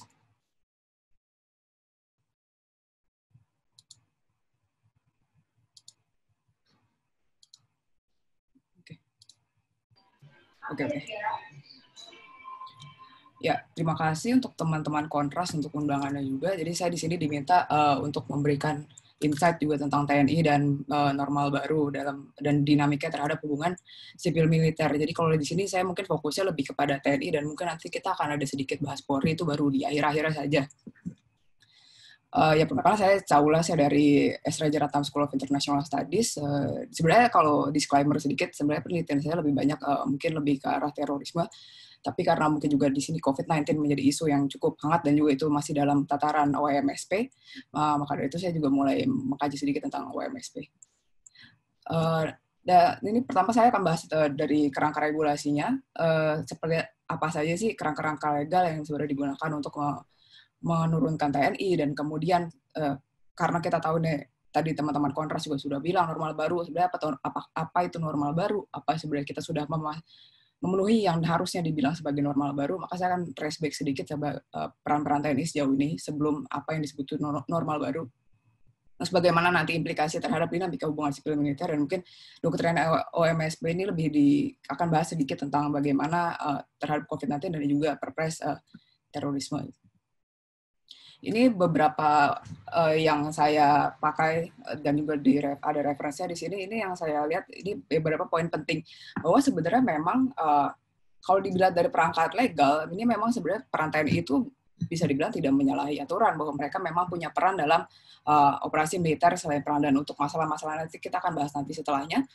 Jadi bagaimana mereka bisa memberikan bantuan kepada Polri dan juga institusi sipil, terutama Pemda dan juga pemerintah pusat. Tapi yang menariknya adalah ketika di dalam undang-undang ini sendiri, ini kan disebut bahwa bencana alam, kita belum menyebut bencana non-alam, tapi karena mungkin ini juga dalam keadaan krisis dan ini juga genting, akhirnya ada diskresi tersendiri dari presiden yang kemudian dengan dikeluarkannya perpres yang saya rasa sih itu juga menjadi asas legal yang juga cukup penting untuk melindungi TNI itu sendiri dalam keterlibatannya di dalam penanganan COVID-19.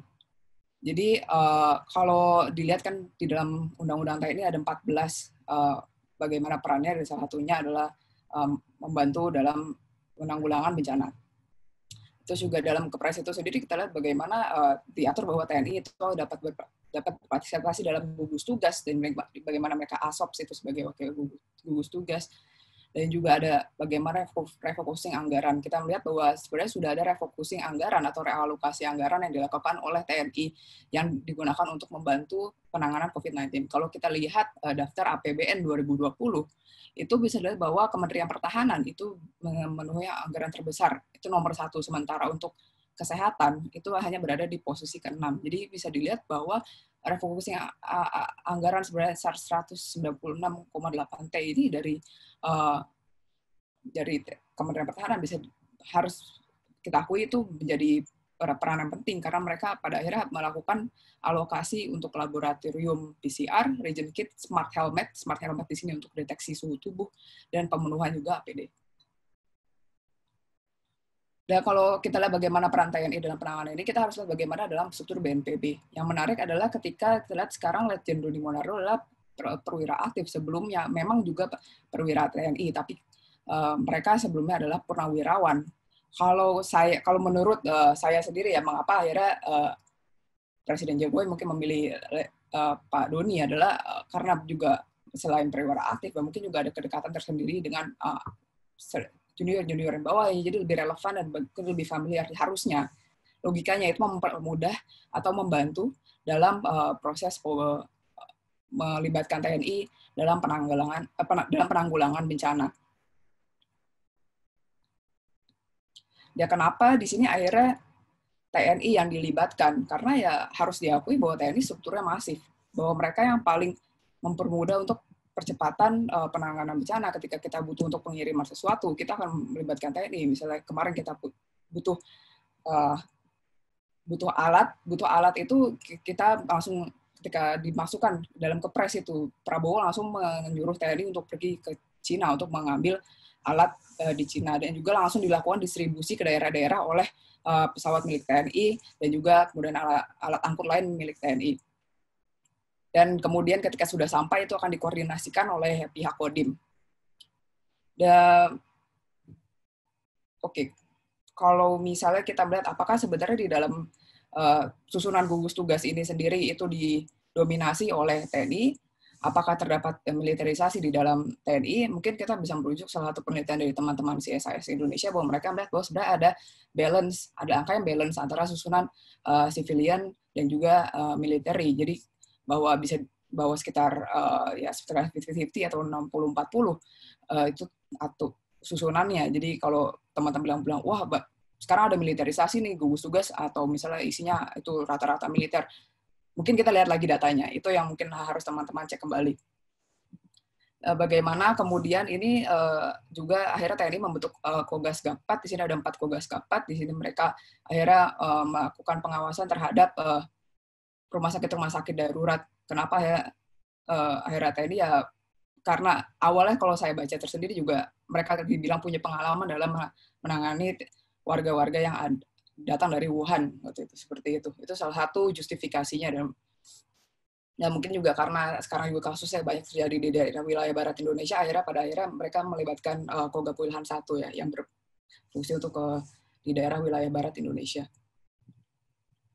Ya ini seperti yang sudah saya bilang tadi, bahwa akhirnya distribusi, bagaimana peran TNI sebelumnya adalah distribusi bantuan ke daerah-daerah. Saya rasa kalau misalnya tidak ada mungkin alat angkut dari TNI sendiri, mungkin akan lebih lamban ya. Jadi kalau untuk daerah-daerah yang sampai ke dalam pedalaman sendiri, ya kita bisa mengandalkan TNI itu yang sisi bagusnya, tapi untuk nanti kekurangannya nanti kita akan bahas nanti. Dan selain itu, karena memang COVID-19 ini bisa dibilang bukan punya cuma masalah kesehatan, tapi juga ada dampak isu sosial dan ekonomi. Dan akhirnya muncul inisiatif-inisiatif dari tingkat regional seperti dari Kodim sendiri. Mereka membuka inisiatif seperti pembukaan dapur umum TNI dan Polri. Selain pembukaan dapur umum juga ada misalnya donor darah karena misalnya sekarang masyarakat jauh lebih takut untuk datang ke rumah sakit. Akhirnya dari sini muncul inisiatif dari beberapa Kodim dan juga dari Polri sendiri untuk melakukan donor darah di antara perwira-perwira mereka. Yang tadi sudah dibahas juga sebelumnya, pasti angka yang 340.000 ini menjadi angka yang fantastis bagi teman-teman. Kenapa sih 340.000? Sebenarnya kita juga tidak tahu kan breakdown-nya itu seperti apa. Berapa jumlah TNI-nya, berapa jumlah Polri-nya. Itu yang belum jelas diberikan. Dan juga apakah new normal ini cuma sebatas mereka menegakkan protokol kesehatan. Kalau menurut saya sendiri sih tugas TNI dan Polri tidak hanya sebatas menegakkan protokol kesehatan. Pada akhirnya tugas itu masih akan lebih besar, karena tadi teman-teman bilang juga new normal, apakah ini sudah masuk new normal? Saya rasa belum. Jadi ketika jogging antara pada kepala-kepala Kasau atau Kasal, itu pun yang salah satu yang saya baca, kalau tidak salah Pak Fajar dari Kasau itu bilang bahwa mereka siap untuk membantu proses distribusi. Jadi tidak fokus isunya itu juga tidak hanya pada bagaimana pengamanan protokol kesehatan. Ya, mungkin masalahnya ya memang kita tidak tahu kan ada sejauh apa sih time frame-nya gitu. Tadi sudah dibahas juga time frame-nya berapa lama TNI, apakah sampai angkanya misalnya hanya 1 digit kah, apakah angka infeksinya sampai cuma hanya puluhan atau hanya ratusan, itu kan tidak tahu juga sejauh apa dinamikanya. Kalau dibilang pendekatannya harus kesehatan, saya setuju pendekatannya kesehatan, tapi sama seperti Pak Muradi tadi, saya juga setuju bahwa di sini peran TNI dan Polri itu tetap dibutuhkan, tapi dengan batasan-batasan yang jelas. Kalau dengan dinamika sipil dan militer, ya seperti tadi saya bilang, ini memang harus diakui cepat dengan TNI. Jadi kalau misalnya institusi sipil kita, sebenarnya masalah birokrasi itu sudah menjadi masalah yang larut ya. Jadi kalau kita bilang apakah akan berubah pendekatannya ketika presidennya bukan Jokowi, itu bukan suatu assurance juga, karena masalah yang ada adalah masalah birokrasi kita, masalah institusi kita.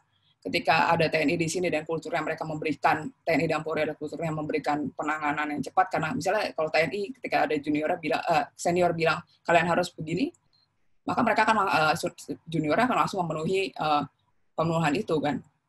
Dan juga mungkin salah satu laginya adalah ini menjadi tes untuk TNI dan Polri. Kalau kita lihat sekarang diskusinya bagaimana hubungan TNI Polri jauh lebih baik, bagaimana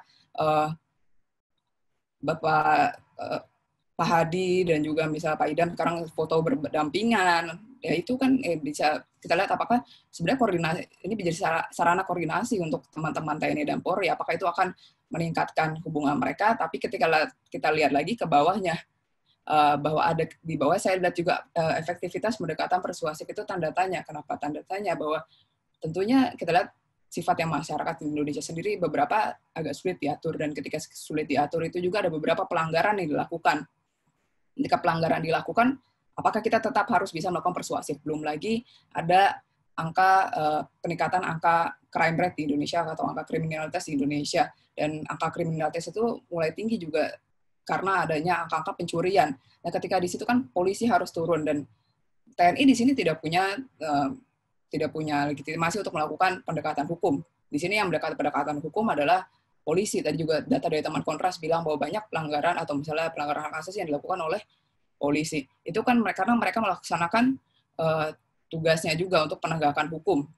Dan akhirnya itu yang membuat image dari Polri sendiri mungkin di masyarakat yang mungkin juga akan berubah, bagaimana Polri di sini mungkin bisa dibilang bad cop, padahal sementara TNI karena tidak punya jurisdiksi untuk hukum, apakah itu akan membangun stance di masyarakat bahwa oh ya sebenarnya di sini TNI itu yang baik, mereka memenuhi kebutuhan. Ini kan apakah akan mempengaruhi hubungan TNI dan Polri juga? Apakah akan menimbulkan kecemburuan antara TNI dan Polri? Karena kalau bisa kita bilang bahwa hubungan TNI dan Polri sejauh ini baiknya itu memang karena bersifat ad hoc, karena ada orang-orang tertentu yang ada di dalam tatanan TNI dan Polri. Misalnya karena Pak Hadi dan Pak Jokowi dan misalnya sebelumnya Pak Tito memang punya hubungan baik, itu menjadi lebih baik. Tapi kan ketika ada Pak Gatot dan Pak Hadi, ada Pak Gatot dan Pak Tito, itu kan beda lagi hubungannya.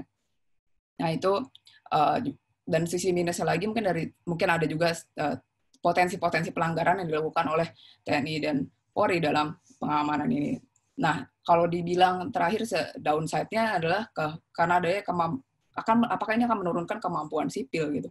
Karena di sini kan proses reformasi militer di Indonesia itu bukan cuma proses yang satu arah, tapi proses yang dua arah. Ketika kita lihat di sini bahwa ada ketergantungan terhadap militer, mungkin itu juga adalah sebuah hal yang memang sudah menjadi larut-larut. Dan akhirnya ketika TNI di sini mereka memenuhi apa yang diminta oleh pihak eksekutif gitu. Ketika eksekutif, oke, ini memang TNI lebih cepat, ya itu memang akan jadi ketergantungan. Bagaimana memperbaikinya, mungkin kita akan memperbaiki setelahnya ini memang kejadian krisis COVID-19. Atau mungkin dalam fase selama fase ini kita bisa belum perbaikinya, bagaimana misalnya Kementerian Kesehatan ataupun sistem lainnya juga harus diperbaiki.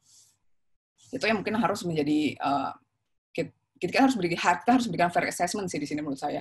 Jadi kita tidak bisa hanya bilang bahwa oh di sini TNI ingin masuk, tapi bagaimana juga dari sipilnya gitu. Kita harus lihat fair dari kalau pandangan saya. Terus kemudian juga bagaimana TNI dan kebijakan politik negara. Kalau tadi teman-teman sempat minta bahas sedikit tentang kontra teror dan draft perpres. Kalau COVID-19 itu kan mungkin yang banyak dipermasalahkan adalah ketika munculnya Kepres nomor 9 tahun 2020, itu muncul bisa dibilang ketika masa reses DPR. Kan sementara kalau dibilang kebijakan politik negara itu adalah ketika ada diskusi antara presiden dan juga DPR. Tapi ketika masa krisis seperti ini, saya rasa ada beberapa hal-hal yang akhirnya membuat presiden mengeluarkan diskresinya sendiri untuk mengeluarkan kepres ini. Dan ketika kontra teror draft perpres, kalau saya sendiri sebenarnya ada intensi dari pemerintah untuk melemparkan isu ini tidak hanya sekali tapi 2 kali, karena draft perpres itu sebenarnya kan sudah muncul juga tahun lalu dan juga tahun ini. Jadi tidak serta-merta mereka akhirnya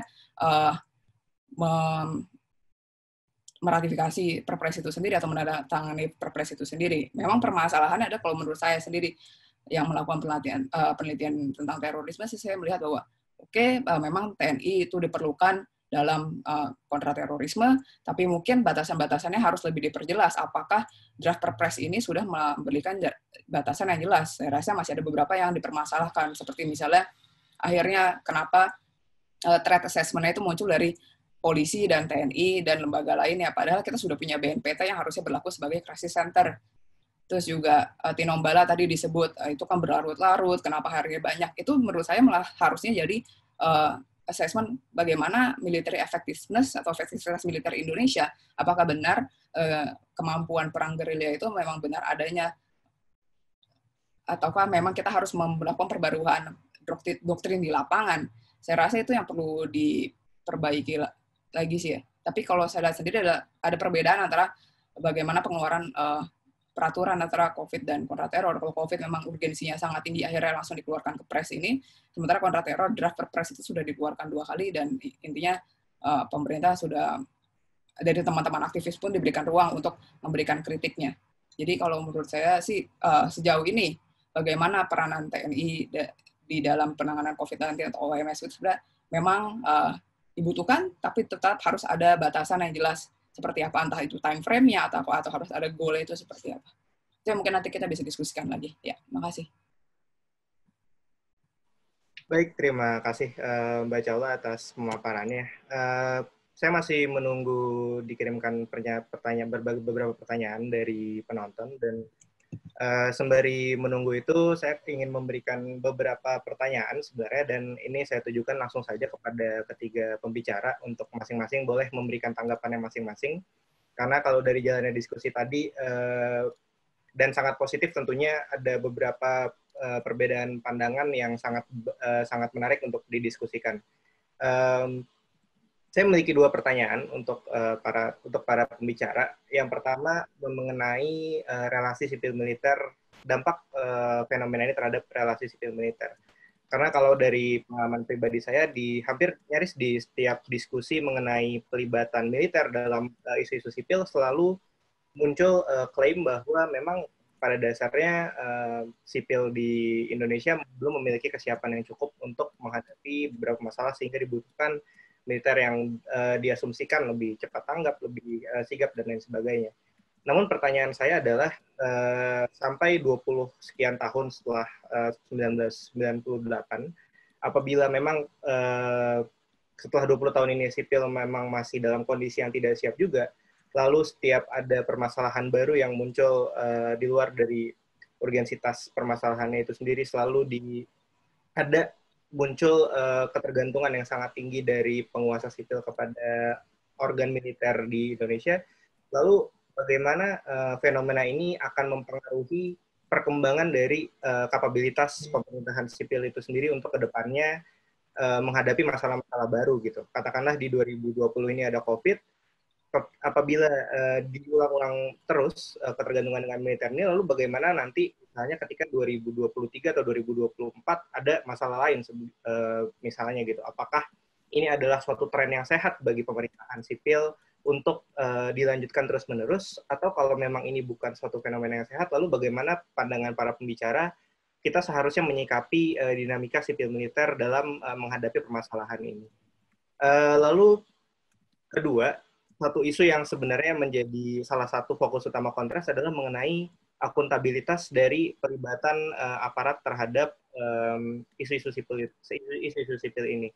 Karena kita memang sebenarnya, kalau saya pribadi misalnya saya paham bahwa memang ada tupoksi dalam setiap isu yang tupoksinya adalah tupoksi keamanan gitu. Misalnya tadi Pak Muradi sudah menyampaikan ketika ada suatu kerumunan misalnya, maka di situ ada potensi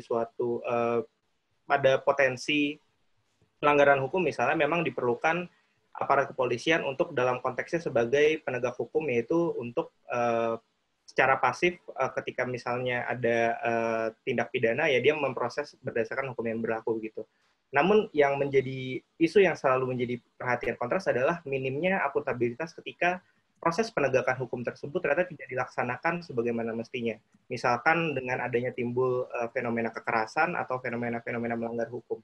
Kayak seperti misalnya salah satu fenomena yang baru terjadi adalah ketika beberapa hari yang lalu ada satu video yang cukup beredar, adanya peristiwa kekerasan oleh aparat yang memukulkan rotan kepada warga sipil yang asumsinya waktu itu tidak memakai masker gitu. Dan sebelum-sebelumnya pun di luar COVID ada beberapa fenomena yang cukup mengerikan, misalnya penembakan massa aksi yang kemudian akuntabilitasnya sampai 1 tahun setelah peristiwa tidak jelas, misalnya hanya diberi kurungan selama 21 hari dan sebagainya. Lalu bagaimana dengan pandangan para pembicara mengenai ketidakjelasan akuntabilitas, adanya track record akuntabilitas yang minim dari aparat keamanan? Bagaimana kita mensiasatinya ketika ada fenomena seperti COVID-19 ini, akuntabilitas itu bisa dijamin gitu dari pelibatan terbatas dari aparat keamanan ini. Saya persilakan bagi pembicara yang ingin menjawab terlebih dahulu. Boleh saya dulu, boleh? Boleh, Pak Muradi. Ya, jadi gini, saya itu nggak merasa melihat ada urgensi, ada downgrade masalah sipil dengan keterlibatan TNI Polri dalam konteks COVID-19.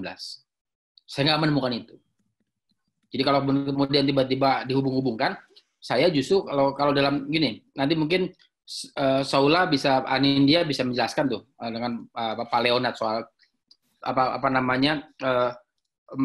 proses civil military relations itu sudah berhenti sebenarnya ketika negara mengarah pada konteks demokratisasi yang mengarah pada penguatan. Makanya saya kemudian tidak lagi pernah menulis sejak 2010 soal hubungan sipil militer. Maka yang saya tulis sering adalah hubungan sipil militer, integrasi sipil militer. Itu kemudian diadopsi misalnya dalam konteks industri pertahanan. Ya, kalau kita pertahanan kita mungkin teman-teman tahu misalnya soal Teflon, panci gitu kan juga teknologi militer itu yang kemudian diadopsi untuk kemudian kepentingan sipil dan sebagainya. Saya tidak dalam posisi misalnya merasa bahwa itu terganggu. Itu pertama ya, jadi yang pertama jawaban pertama. Jadi kalaupun kemudian orang mudah merasa terganggu, dalam konteks apa? Karena hari ini sipil militer tuh dalam konteks yang kurang lebih sama atau wadahnya. Jadi kalau kemudian teman-teman misalnya merasa bahwa saya agak menjawab soal pertanyaan soal rapper press soal terorisme gitu kan. Saya bilang yang saya pertanyakan adalah itu sudah jadi undang-undang, kenapa ditolak? Harusnya teman-teman menolak ketika bahas RUU anti teror. Saya ikut terlibatnya di dalamnya. Saya ikut terlibat di mana posisi teman-teman tentara. Tapi waktu pilihan cuma 2. Mau hanya bicara di undang-undang TNI saja, ya, di undang-undang pasal 7 ayat 2 nomor berapa tuh? G pasal berapa? Poin G atau apa? Itu kemudian atau dimasukkan undang-undang. Ini cuma 2 pilihannya, nggak ada yang menolak. Coba tanya sama Al-Araf, coba tanya sama Kontras siapa kemarin dulu masih Mufti ya, saya ingat sekali itu ada Mufti ada segala macam. Diskusi di situ. Tapi begitu sudah jadi undang-undang, ini kan nggak bisa lagi ditolak. Kecuali kita mau menolak undang-undangnya, bukan perpresnya. Dan dalam konteks ini yang saya kira saya sudah tidak dalam posisi terganggu dengan mulai itu. Kenapa? Karena posisinya tidak se-ekstrim seperti halnya katakanlah di Thailand ataupun misalnya di Filipina. Karena kalau teman-teman, karena saya juga misalnya mengamati betul misalnya proses pilkada dan segala macam, nggak ada tuh misalnya waktu 2004 dulu misalnya ada orang kemudian Ratu Atut gitu dulu ya sekali waktu dia mau nyalon jadi, ada bayi saya nggak apa-apa ya, sorry ya,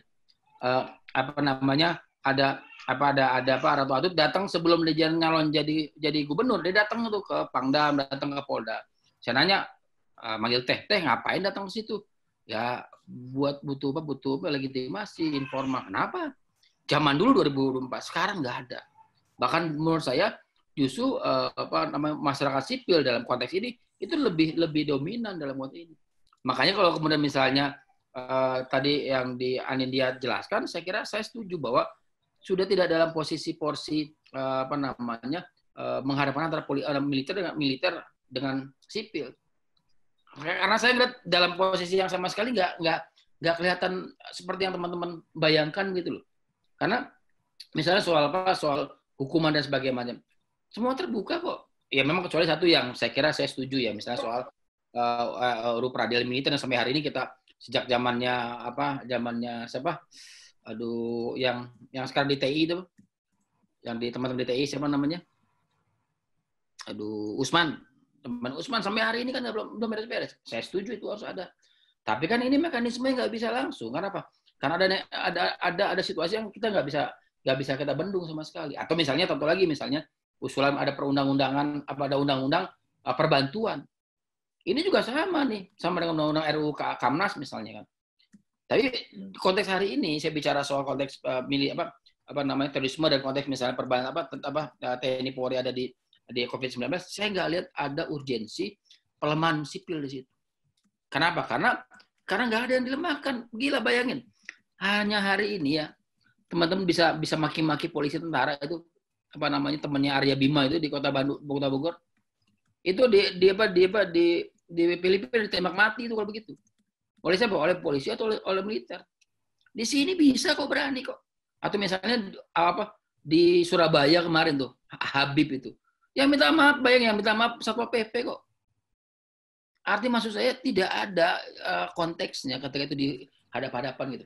Jadi saya bilang, saya ingin mengatakan bahwa posisi ini, yuk sama-sama lihat konteksnya. Kalau konteksnya kemudian memang ada pelanggaran, yuk kita proses saja. Tapi hampir saya tidak menemukan mekanisme yang teman-teman khawatirkan secara gamblang. Ada Pak, saya mungkin agak sedikit berbeda dengan Pak dan jauh berbeda ya, bukan agak lagi, tapi keterlibatan militer itu membentuk kultur Pak. Tadi juga Bapak sudah menjelaskan soal efek gentar atau efek jerah.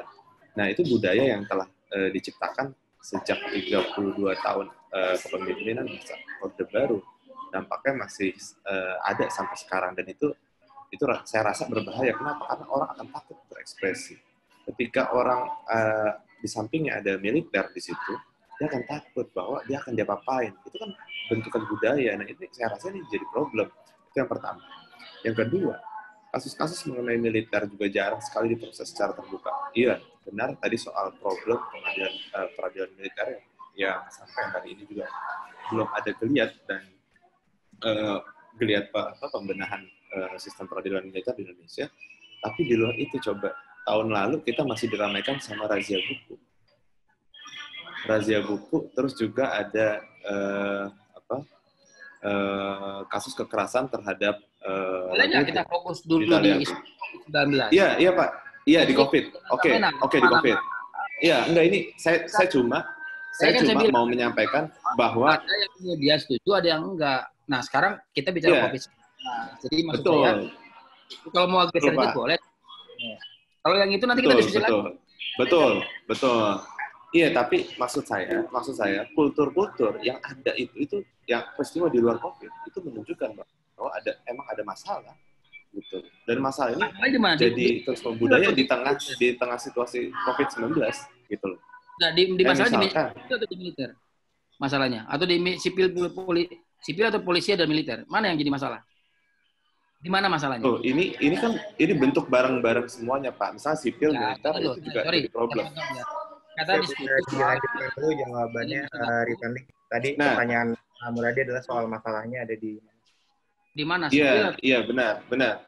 Saya mau jelaskan begini. Kalau langsung dikerucutkan di masalah ini bermasalah di mana antara sipil dan militer atau polisi, itu nggak bisa langsung diperbenturkan seperti itu. Misalkan saya mau bilang, tadi saya ngasih beberapa case di luar COVID-19, itu cuma sekedar untuk membahasakan bahwa ada kultur yang tercipta.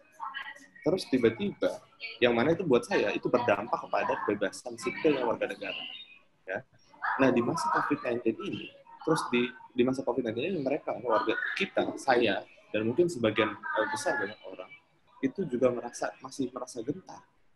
Terus tiba-tiba dilibatin juga. Saya sepakat kok, pelibatan TNI itu harus support sama Polri di COVID-19, iya saya sepakat. Gitu. Cuma ukuran-ukuran ini dan efek gentar yang tadi Bapak sebutkan, itulah yang cukup berbahaya buat kedaulatan sipil di Indonesia. Gitu. Nah ini yang membuat pelibatan di sektor-sektor sipil itu menakutkan. Gitu. Jadi masih menjadi masalah, bukan langsung dipertentangkan antara masalah, misalkan tidak ada lagi problem antara sipil dan militer atau sekarang sipil lebih berkuasa dan sebagainya. Ini soal kultur. Orang masih takut. Orang akan takut kalau ada militer di sampingnya. Ini di isu COVID-19.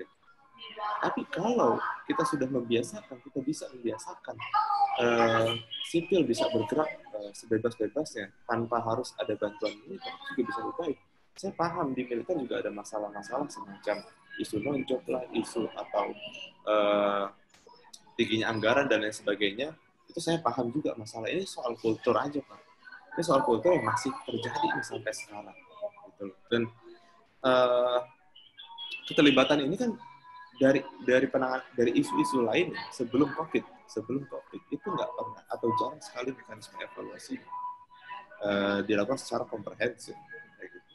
Buat yang itu tadi hanya satu dari banyaknya kasus kekerasan yang dilakukan oleh militer terhadap warga sipil. Dan itu sekarang pelakunya udah bebas dan malah sudah ngata-ngatain lagi kepemimpinan hari ini kemarin. Terus itu yang kemudian ya kita bisa bebas mengkritisi polisi tidak seperti Vietnam, Thailand dan lain sebagainya yang tadi Bapak sebutkan. Tapi ada ancaman pertasan yang sampai saat ini proses penegakan hukumnya juga nggak jelas. Lagi-lagi ini membentuk kultur, Pak. Dan teman-teman semua, saya sih membahasakan ini bukan untuk merespon Pak Muradi saja, tapi emang saya mau menceritakan situasi sekarang. Saya kritik hari ini, mungkin saya habis itu diretas. Atau kemarin Raffio misalkan, siapa pelakunya peretasannya? Sampai sekarang juga belum ketahuan. Terus yang diskusi di UGM, itu kena juga, itu di masa pandemi. Nah, kultur-kultur atau kebiasaan menurutkan begini. Yuk sama-sama bicaranya bahwa pelibatan TNI Polri itu hanya sebagai pengamanan, dia tidak disenjatai dan sebagainya. Efek gentar itu kenapa? Karena ada civil disobedience ya. Anda kapan-kapan riset deh di daerah di pasar segala macam. Civil disobedience itu hanya khawatir. Kita kembali betul itu nggak bagus.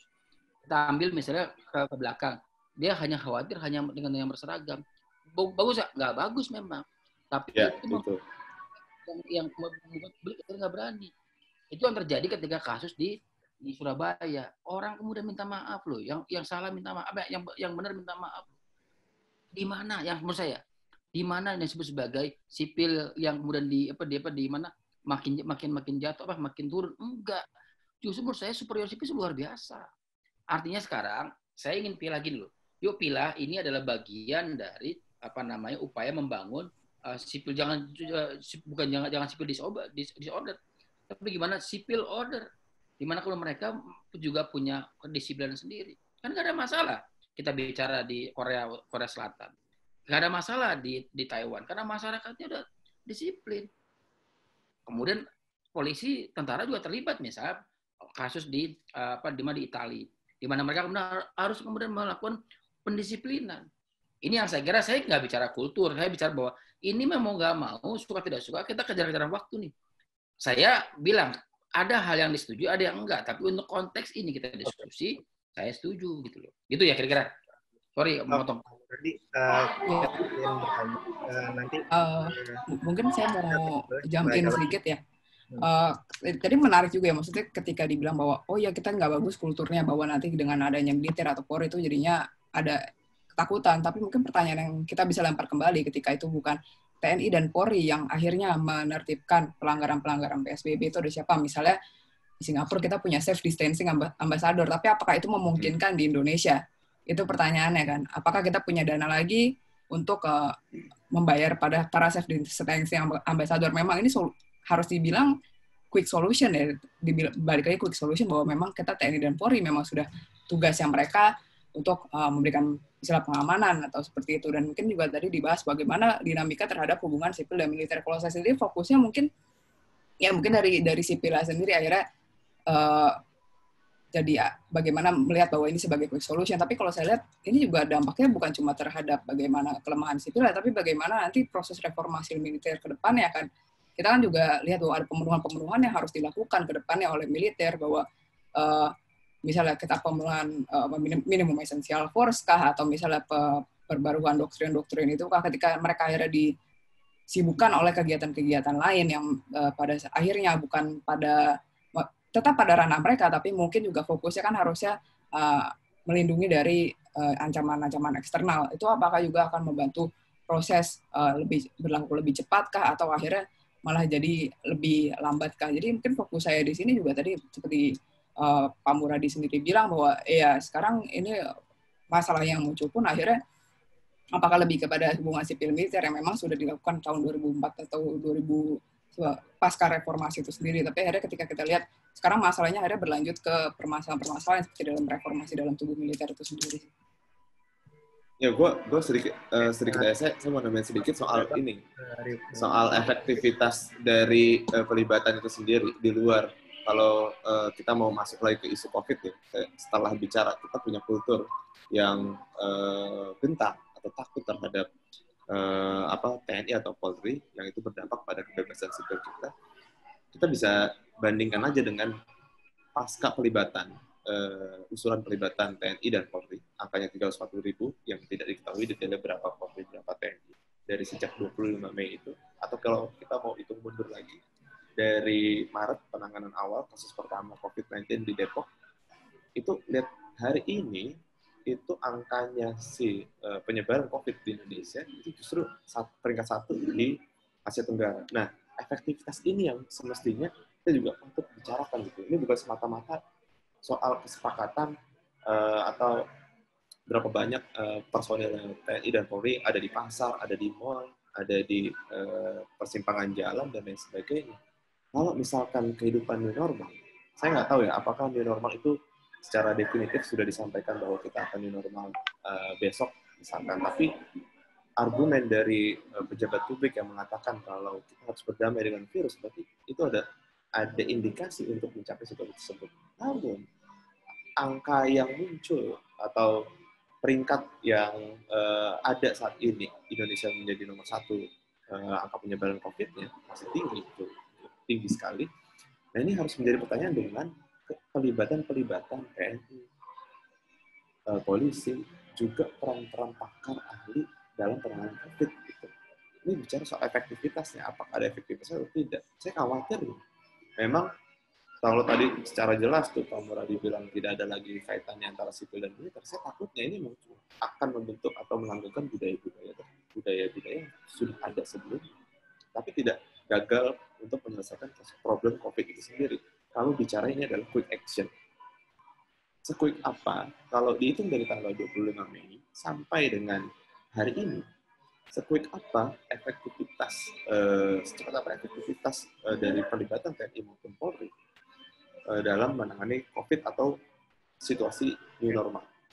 Intinya saya mau ngerangkum sedikit saja, pelibatan TNI dan Polri itu butuh diukur proporsionalitas.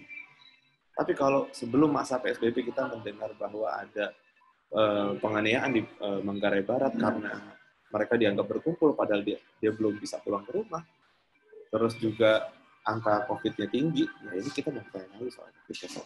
Demikian. Ya, saya akan langsung ke tanya jawab dari penonton. Sudah ada 1-2 pertanyaan, tapi sebelumnya masih ada sedikit waktu. Saya ingin tadi ada sedikit poin yang agak menggantung mengenai pelibatan TNI dan Polri di penanganan COVID ini. Karena tadi dari diskursusnya sebenarnya ada satu benang merah, yakni pentingnya pembatasan ruang gerak ataupun wewenang yang nantinya dimiliki oleh Polri dan TNI dalam menangani new normal ini. Namun pertanyaan saya adalah, sebelum nanti kita ke pertanyaan audiens, sudah ada belum sih instrumen dari negara untuk memastikan adanya batasan ini dari Polri dan TNI dalam mengawal penerapan new normal. Kalau dari tadi saya sedikit menyampaikan mengenai minimnya akuntabilitas dari track record selama ini, lalu apa yang bisa ditawarkan oleh para pembicara untuk menjadi instrumen yang nantinya akan membatasi kewenangan TNI dan Polri dalam penanganan COVID ini? Karena dari tadi kita sebenarnya sudah sepakat bahwa kalaupun memang harus dilibatkan secara terbatas, ada pembatasan yang jelas, namun saya belum mendengar adanya suatu penjelasan konkret sebenarnya pembatasan itu sudah ada belum sih saat ini, dan kalau memang belum ada, lalu bagaimana? Karena akan seperti penjelasan tadi memang harus dibatasi begitu. Mungkin dari Pak Muradi gimana, Pak? Ya, kalau di polisi kan ada namanya saya lupa, keputusan Kapolri, Kapolri yang memang menjadi acuan soal penanganan yang sebenarnya mengacu pada nilai-nilai HAM, kebebasan sipil dan sebagainya. Saya lupa nomor berapa. Nanti kalau ada sambil jalan kita cek ya. Itu pertama. Teman-teman sebentar ada surat edaran yang memang sifatnya internal. Dan mereka sekali lagi dalam posisi tidak aktif. Jadi mereka kalau teman-teman lihat di Senen, di Gambir itu mereka hanya berdiri normal, yang membuat kemudian orang hanya diingatkan oleh Satpol PP yang kemudian ketika mereka agak ngeyel segala macam baru kemudian polisi dan sebagainya. Ada 3 tahapan lah.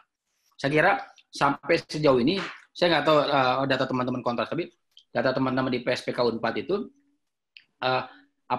sampai 3 bulan terakhir perlibatan mereka sejak gugus tugas sampai kemudian katakanlah bulan Mei terakhir ya, bulan akhir Mei kemarin itu normal saja. Ada ngeyel tapi misalnya ada penangkapan segala macam, tapi konteksnya bukan konteks COVID. Misalnya kemudian menggunakan isu COVID untuk menghina dari yang bahasanya tadi Rifani tadi ya, Rifan Lee soal bagaimana kemudian mereka kemudian digunakan pasal undang-undang ITE dan sebagainya. Tapi yang memang berada di lapangan yang normatif gitu hampir nggak ada.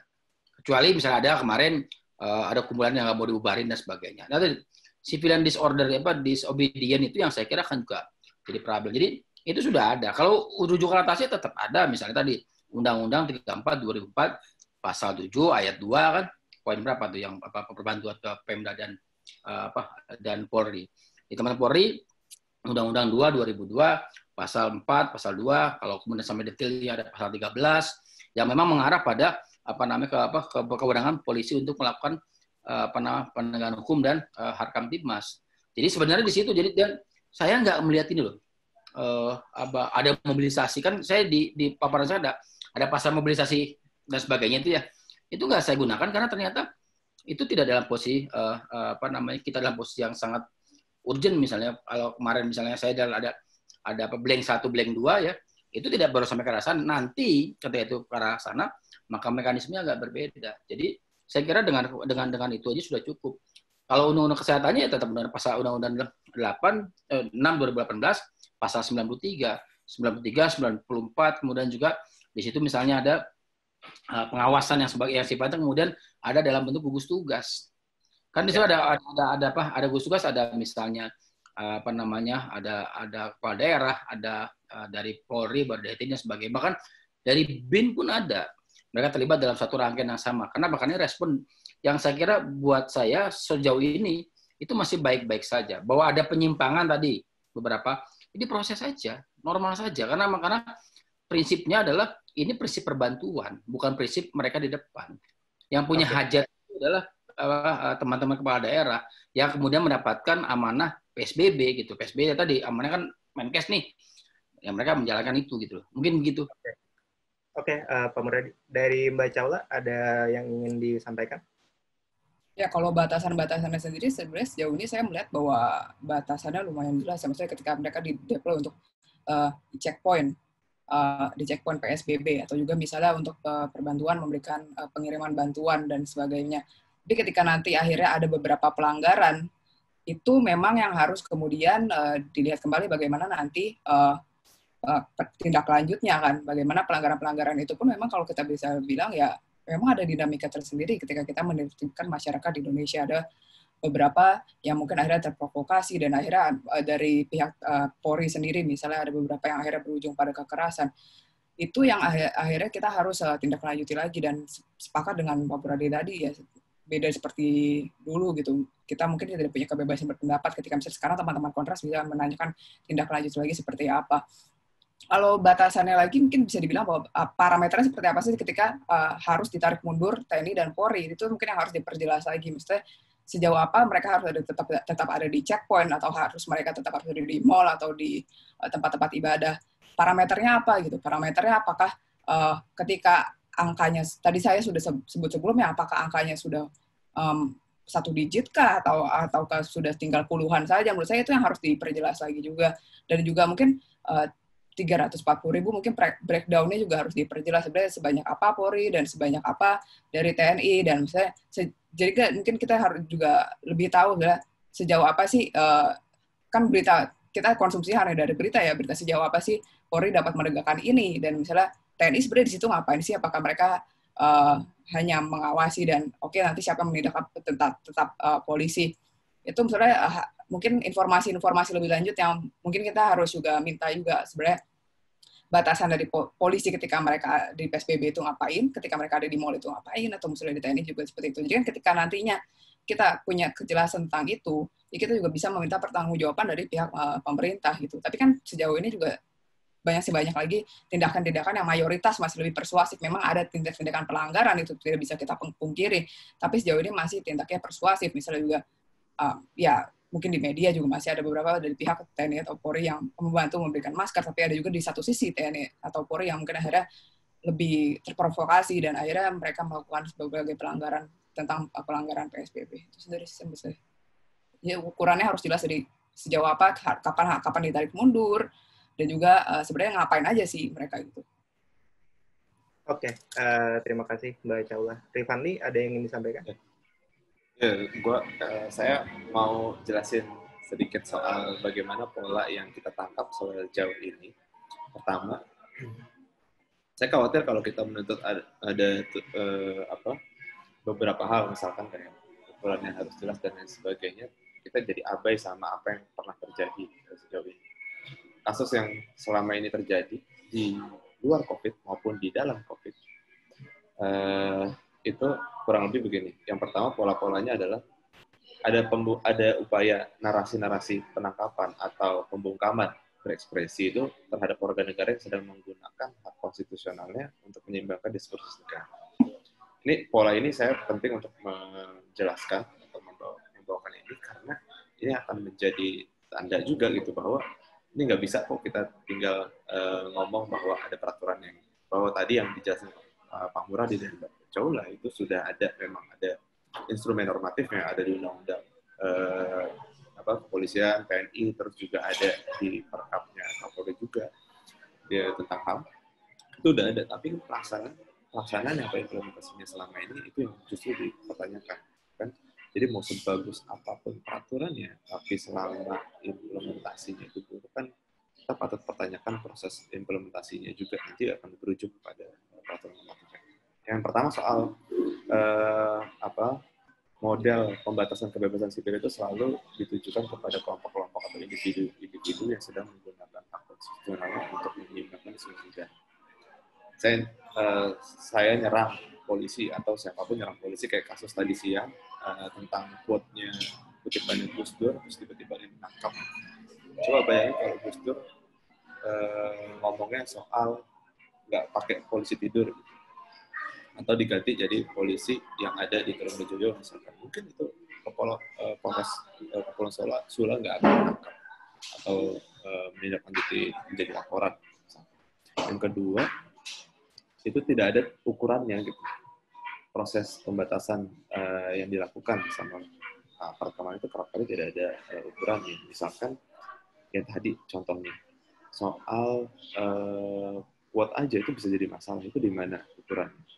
Apakah itu ukurannya cuma tersinggung semata? Nah, ini akan menjadi pertanyaan kalau Pak Muradi sama Mbak Chaula tadi bilang soal kita bebas mengkritik polisi. Sementara kita nggak punya ukurannya. Kita melihat beberapa kasus nggak punya ukurannya. Itu akan menjadi pertanyaan. Terus yang berikutnya, ada mekanisme akuntabilitas juga yang minim. Ketidakjelasannya juga dari proses itu juga jelas. Maksudnya udah nyata gitu. Itu sementara kita masih harus berharap sama apa yang terjadi, sama apa yang harus kita lakukan secara normatif gitu. Misalkan soal pelibatan, kalau normatifnya itu semua nanti kalau diawasi sama DPR dan siapalah gitu kan yang berwenang, tapi dari soal pengawasan ini Kontras punya catatan. Ini emang kita dari sejak lama, tapi 2019 laporan Bayangkara kita menyebutkan nggak ada taji kepengawasan dari Polri.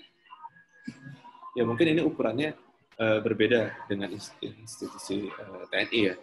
Kita lihat tahun lalu itu angka kekerasan atau pelanggaran yang dilakukan oleh polisi itu paling tinggi itu ada di tingkatan Polres. Dan sepertinya masih tinggi juga sampai hari ini. Kita mau pertanyakan soal pengawasan antar satuan tingkatan jika mekanisme pengawasan itu berlangsung. Polda mengawasi Polres, Polres mengawasi Polsek, dan lain sebagainya. Terus juga eksternal juga gitu. Soal Kompolnas, lihat bagaimana orang-orang yang meninggal, mahasiswa-mahasiswa yang meninggal di aksi reformasi di korupsi ini di luar. Terus yang di dalam COVID itu bagaimana nasib Polres Manggarai atau anak-anak muda yang di Manggarai Barat itu digebukin sama polisi karena alasan PSBB. Padahal di Manggarai Barat saat itu belum diterapkan PSBB daerah. Ini taji pengawas internal dan eksternal ini katanya sementara kita belum terima dengan nasib yang harus kita alami sejauh ini. Ini kan agak konyol juga. Takutnya kita abai sama apa yang terjadi belakangan. Oke, terima kasih Rifanli. Kita akan langsung ke pertanyaan dari penonton. Sebenarnya ada sekitar 4 pertanyaan, namun 2 pertanyaan sudah terjawab dari diskusi kita sejak tadi. Saya akan menyampaikan 2 pertanyaan yang belum cukup dibahas. Saya akan langsung sampaikan dua-duanya. Nanti para pembicara akan bisa langsung menyampaikan pandangannya masing-masing. Dan berhubung hanya ada sisa 2 pertanyaan dari penonton, mungkin bisa langsung sekaligus menjawab pertanyaan dan juga memberikan penutup dari masing-masing pembicara, berhubung waktunya juga sudah sebentar lagi harus diselesaikan. Pertanyaan pertama, ada pertanyaan dari Daiwin Prayogo. Pertanyaannya adalah bagaimana mengukur efektivitas pelibatan polisi tentara jika pemerintah belum punya skema penyelesaian darurat kesehatan yang terukur. Lalu pertanyaan kedua, mungkin bisa dicatat dulu pertanyaannya karena akan langsung. Lalu pertanyaan kedua dari Puri Kencana Putri, di mana peran Komisi 1 dan Komisi 3 untuk berkoordinasi dalam pengerahan unsur keamanan dan pertahanan? Kalau tidak ada peran, apa usul para pembicara untuk sektor pengawasan dari parlemen di kebijakan keamanan di masa pandemi? Itu 2 pertanyaan yang belum dibahas dari tadi.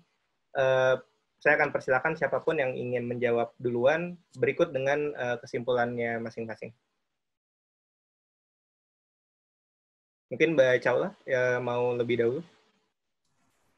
Oke, kalau misalnya di sini dibilang bagaimana mengukur efektivitas pelibatan TNI dan tentara. Kalau misalnya kita lihat tadi tolak ukuran, misalnya apakah dalam masalah pemenuhan selain PSBB ya, mungkin kalau fokusnya sendiri saya lihat fokus dari new normal ini sebenarnya bukan cuma hanya dari sekedar PSBB, tapi juga apakah pemenuhan dari kebutuhan-kebutuhan lain seperti pemenuhan kebutuhan alat-alat APD, apakah itu juga sudah terpenuhi, itu yang harus dilihat. Apakah masih ada ketimpangan di daerah-daerah juga. Apakah pemenuhan, misalnya kalau kita sudah lihat bahwa TNI itu juga dideploy untuk pemenuhan di daerah-daerah, bagaimana di situ koordinasinya, bagaimana koordinasi di antara tingkat Polri dan TNI di tingkat regional juga, itu yang harus lebih dibahas lagi juga. Dan juga mungkin kemarin di Jawa Timur juga sempat ada isu bagaimana pengalihan misalnya alat bantuan, apakah di situ juga itu dari sipil, dan bagaimana di sini TNI dan Polri biasanya mereka juga berfungsi sebagai koordinator. Itu yang harus kita lihat lagi sih. Mungkin juga pemenuhan selain PSBB, menurut saya juga pemenuhan terhadap kebutuhan yang memang di situ TNI dan Polri dilibatkan. Kalau dari efektivitas misalnya seperti PSBB, kalau di sini dilihat mungkin juga bagaimana tadi misalnya apakah angkanya juga bisa menurun. Saya rasa itu juga agak membingungkan karena tadi sesuai dengan pertanyaannya, kita masih banyak masalah lainnya, seberapa kita under-tested. Jadi ketika dibilang, toh juga dengan PSBB, TNI Polri sudah diturunkan, kita angkanya tetap naik, itu juga bisa di-debate lagi ya menurut saya. Karena pada akhirnya juga angka-angka tes kita juga masih cukup rendah gitu. Bagaimana nanti pelaksanaannya ya, bagaimana apakah di mall itu akhirnya angkanya lebih sedikit orang yang datang atau pelanggaran itu lebih sedikit. Itu yang harus kita lihat lagi. New normal baru diberlakukan, saya rasa terlalu cepat untuk menjudge efektivitas itu dalam waktu 2 minggu belakangan ini. Dan ya, seperti yang kita bilang, new normal, apakah itu memang new normal? Terus kemudian, di mana peran Komisi 1 dan Komisi 3 dalam koordinasi? Sebenarnya ini kalau saya sendiri berpendapat, atau pandangan saya sendiri melihat bahwa sejauh apa pemahaman Komisi 1 dan Komisi 3 terhadap dinamika yang terjadi itu yang juga perlu kita lihat lagi, dan bagaimana pemilihan Komisi 1 dan Komisi 3 itu di dalam DPR. Mungkin juga teman-teman seperti misalnya punya concern dalam perpres terorisme. Berarti kan itu tadi seperti dibilang Pak Muradi, masalahnya itu ada di dalam, misalnya kalau kalian tidak setuju, kenapa tidak pas di undang-undang? Undang-undang kan ketika pada akhirnya yang membahas itu akhirnya dari pihak komisi sendiri. Seperti apa pemahaman mereka, bagaimana mereka mengolah informasi-informasi yang mereka dapatkan, karena saya tahu mereka pasti melibatkan para pakar untuk informasinya. Kan pada akhirnya UU terorisme itu sendiri akhirnya disahkan karena urgensi karena kejadian Surabaya. Dan sekarang juga kita tidak dihadapkan pada kejadian yang urgensi ya. Jadi fungsi pengawasan di sini mungkin bisa dibilang apakah itu efektif atau tidak. Mungkin mereka melihat bahwa sekarang urgensi seperti ini kita perlu solusi yang cepat seperti tadi kita bilang. Jadi ketika kita bilang bahwa bagaimana ini fungsi Komisi 1 dan Komisi 3, ya itu balik lagi kepada kapasitasnya sendiri, apakah pemahaman itu apa sudah mumpuni gitu, seperti itu. Kalau untuk closing statement saya sendiri, saya tetap pada stance bahwa TNI dan Polri itu perlu dilibatkan dalam pelibatan COVID-19, tapi tetap harus ada batasannya. Jadi bukan berarti di sini tidak dilibatkan sama sekali. Kalau memang tadi ada permasalahan-permasalahan, itu yang perlu kita bahas, itu yang perlu kita perjelas lagi. Tapi kalau kita dalam kondisi urgensi seperti ini, dan juga apakah kita punya waktu misalnya untuk kita harus memperbaiki sipil dalam waktu ini. Oke, mungkin ada waktunya juga, tapi pada saat yang bersamaan kita tidak boleh serta-merta karena kita punya concern tersendiri, kemudian menutup secara total akses terhadap peran TNI dan Polri. Itu sih yang saya lihat. Oke, terima kasih Mbak Caula. Berikutnya mungkin Pak Muradi ingin menyampaikan jawaban serta penutupan. Yang Puri dulu. Jadi memang saya kira perannya sudah kontekstual ya. Sampai hari ini saya kira ketika Presiden kemudian melakukan pengarahan untuk mengerahkan TNI Polri, itu saya kira itu hak dan kewenangan Presiden. Nanti yang jadi problem adalah kalau kemudian evaluasinya. Jadi kata misalnya nanti karena TNI di Komisi 1, TNI Polri di Komisi 3, maka akan dilihat urgensinya kira-kira bahwa pengarahan unsur keamanan dan pertahanan dalam konteks COVID itu sudah memadai atau sudah konteks sudah on the track atau enggak. Itu bisa dilihat karena kan di parlemen kan bukan cuma bicara soal efektivitas kinerja, tapi juga pengolahan anggaran, kemudian koordinasi dan sebagainya. Jadi saya kira ini akan menjadi bagian penting dari itu. Di luar itu kan ada teman-teman kontras, ada teman-teman masyarakat sipil, ada saya gitu dan sebagainya. Kita semua yang memang mengingatkan bahwa soal mekanisme pengarahan itu tidak boleh menyalahi konteks penegakan hukum, menyalahi konteks misalnya mengganggu, mengancam hak-hak individu. Tapi kalau individunya ngeyel kemudian disuruh pulang nggak mau, terjadi perdebatan sebagainya, ya saya kira ada mekanisme penegakan hukum di situ. Jadi itu saya kira so far saya kira mereka juga memahami dan mengikuti dan mencatat bahwa kalau nanti ada masalah pasti akan dipanggil tuh Kapolri atau dipanggil Panglima dan sebagainya. Nah kemudian yang Dewin Prayogo, kemudian efektivitas tadi memang kalau normalnya kan disiplin warga jadi tinggi, kemudian ini kalau normal ya ada parameter normal.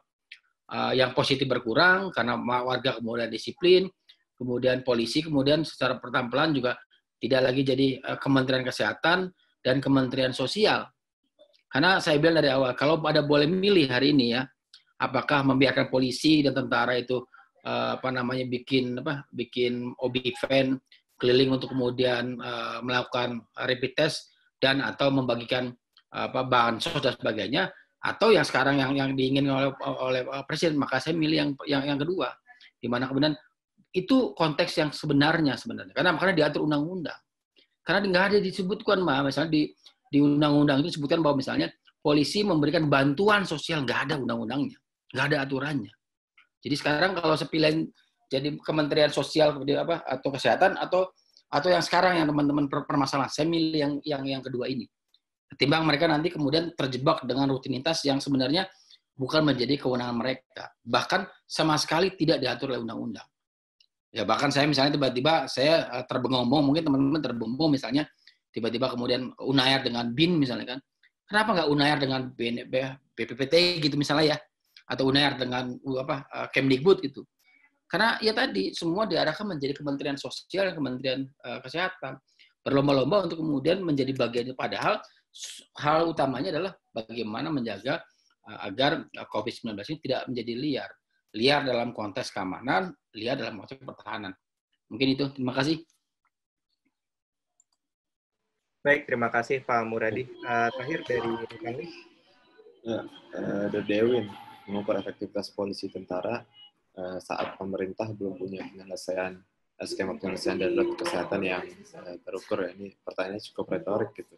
Sementara tadi siang saya baca prediksinya Pak Menhub yang mengatur transportasi penyebaran virus seperti ini, dia menyebutkan bahwa COVID-19 tidak akan masuk ke gelombang kedua setelah dia jatuh sakit karena COVID, dan pernyataan awal dia saat COVID ada di Indonesia juga kontroversial yang membandingkan si kucing. Nah ini juga jadi sebenarnya pertanyaan yang harus diberikan ke negara sendiri, ukurannya apa gitu kan. Sementara kemarin pelaksanaan new normal atau pembukaan pelonggaran PSBB juga tidak memiliki ukuran yang jelas dalam penentuan kebijakan itu sendiri. Nah ini akan jadi dua kali masalah ketika kita juga mempertanyakan efektivitas pelibatan polisi dan tentara di saat negara juga tidak memiliki ukuran yang jelas gitu. Memang jawabannya tidak ada yang konkret, saya tidak menemukan jawaban konkret gimana cara menentukannya. Bagaimana mengukur efektivitas pelibatan polisi tentara jika negara juga tidak memiliki skema yang jelas dalam penyelesaian COVID-19 ini gitu. Yang ada ini akan menambah masalah, kita akan mengukur terus efektivitas dan nanti ada pelibatan pada isu-isu lain juga kita.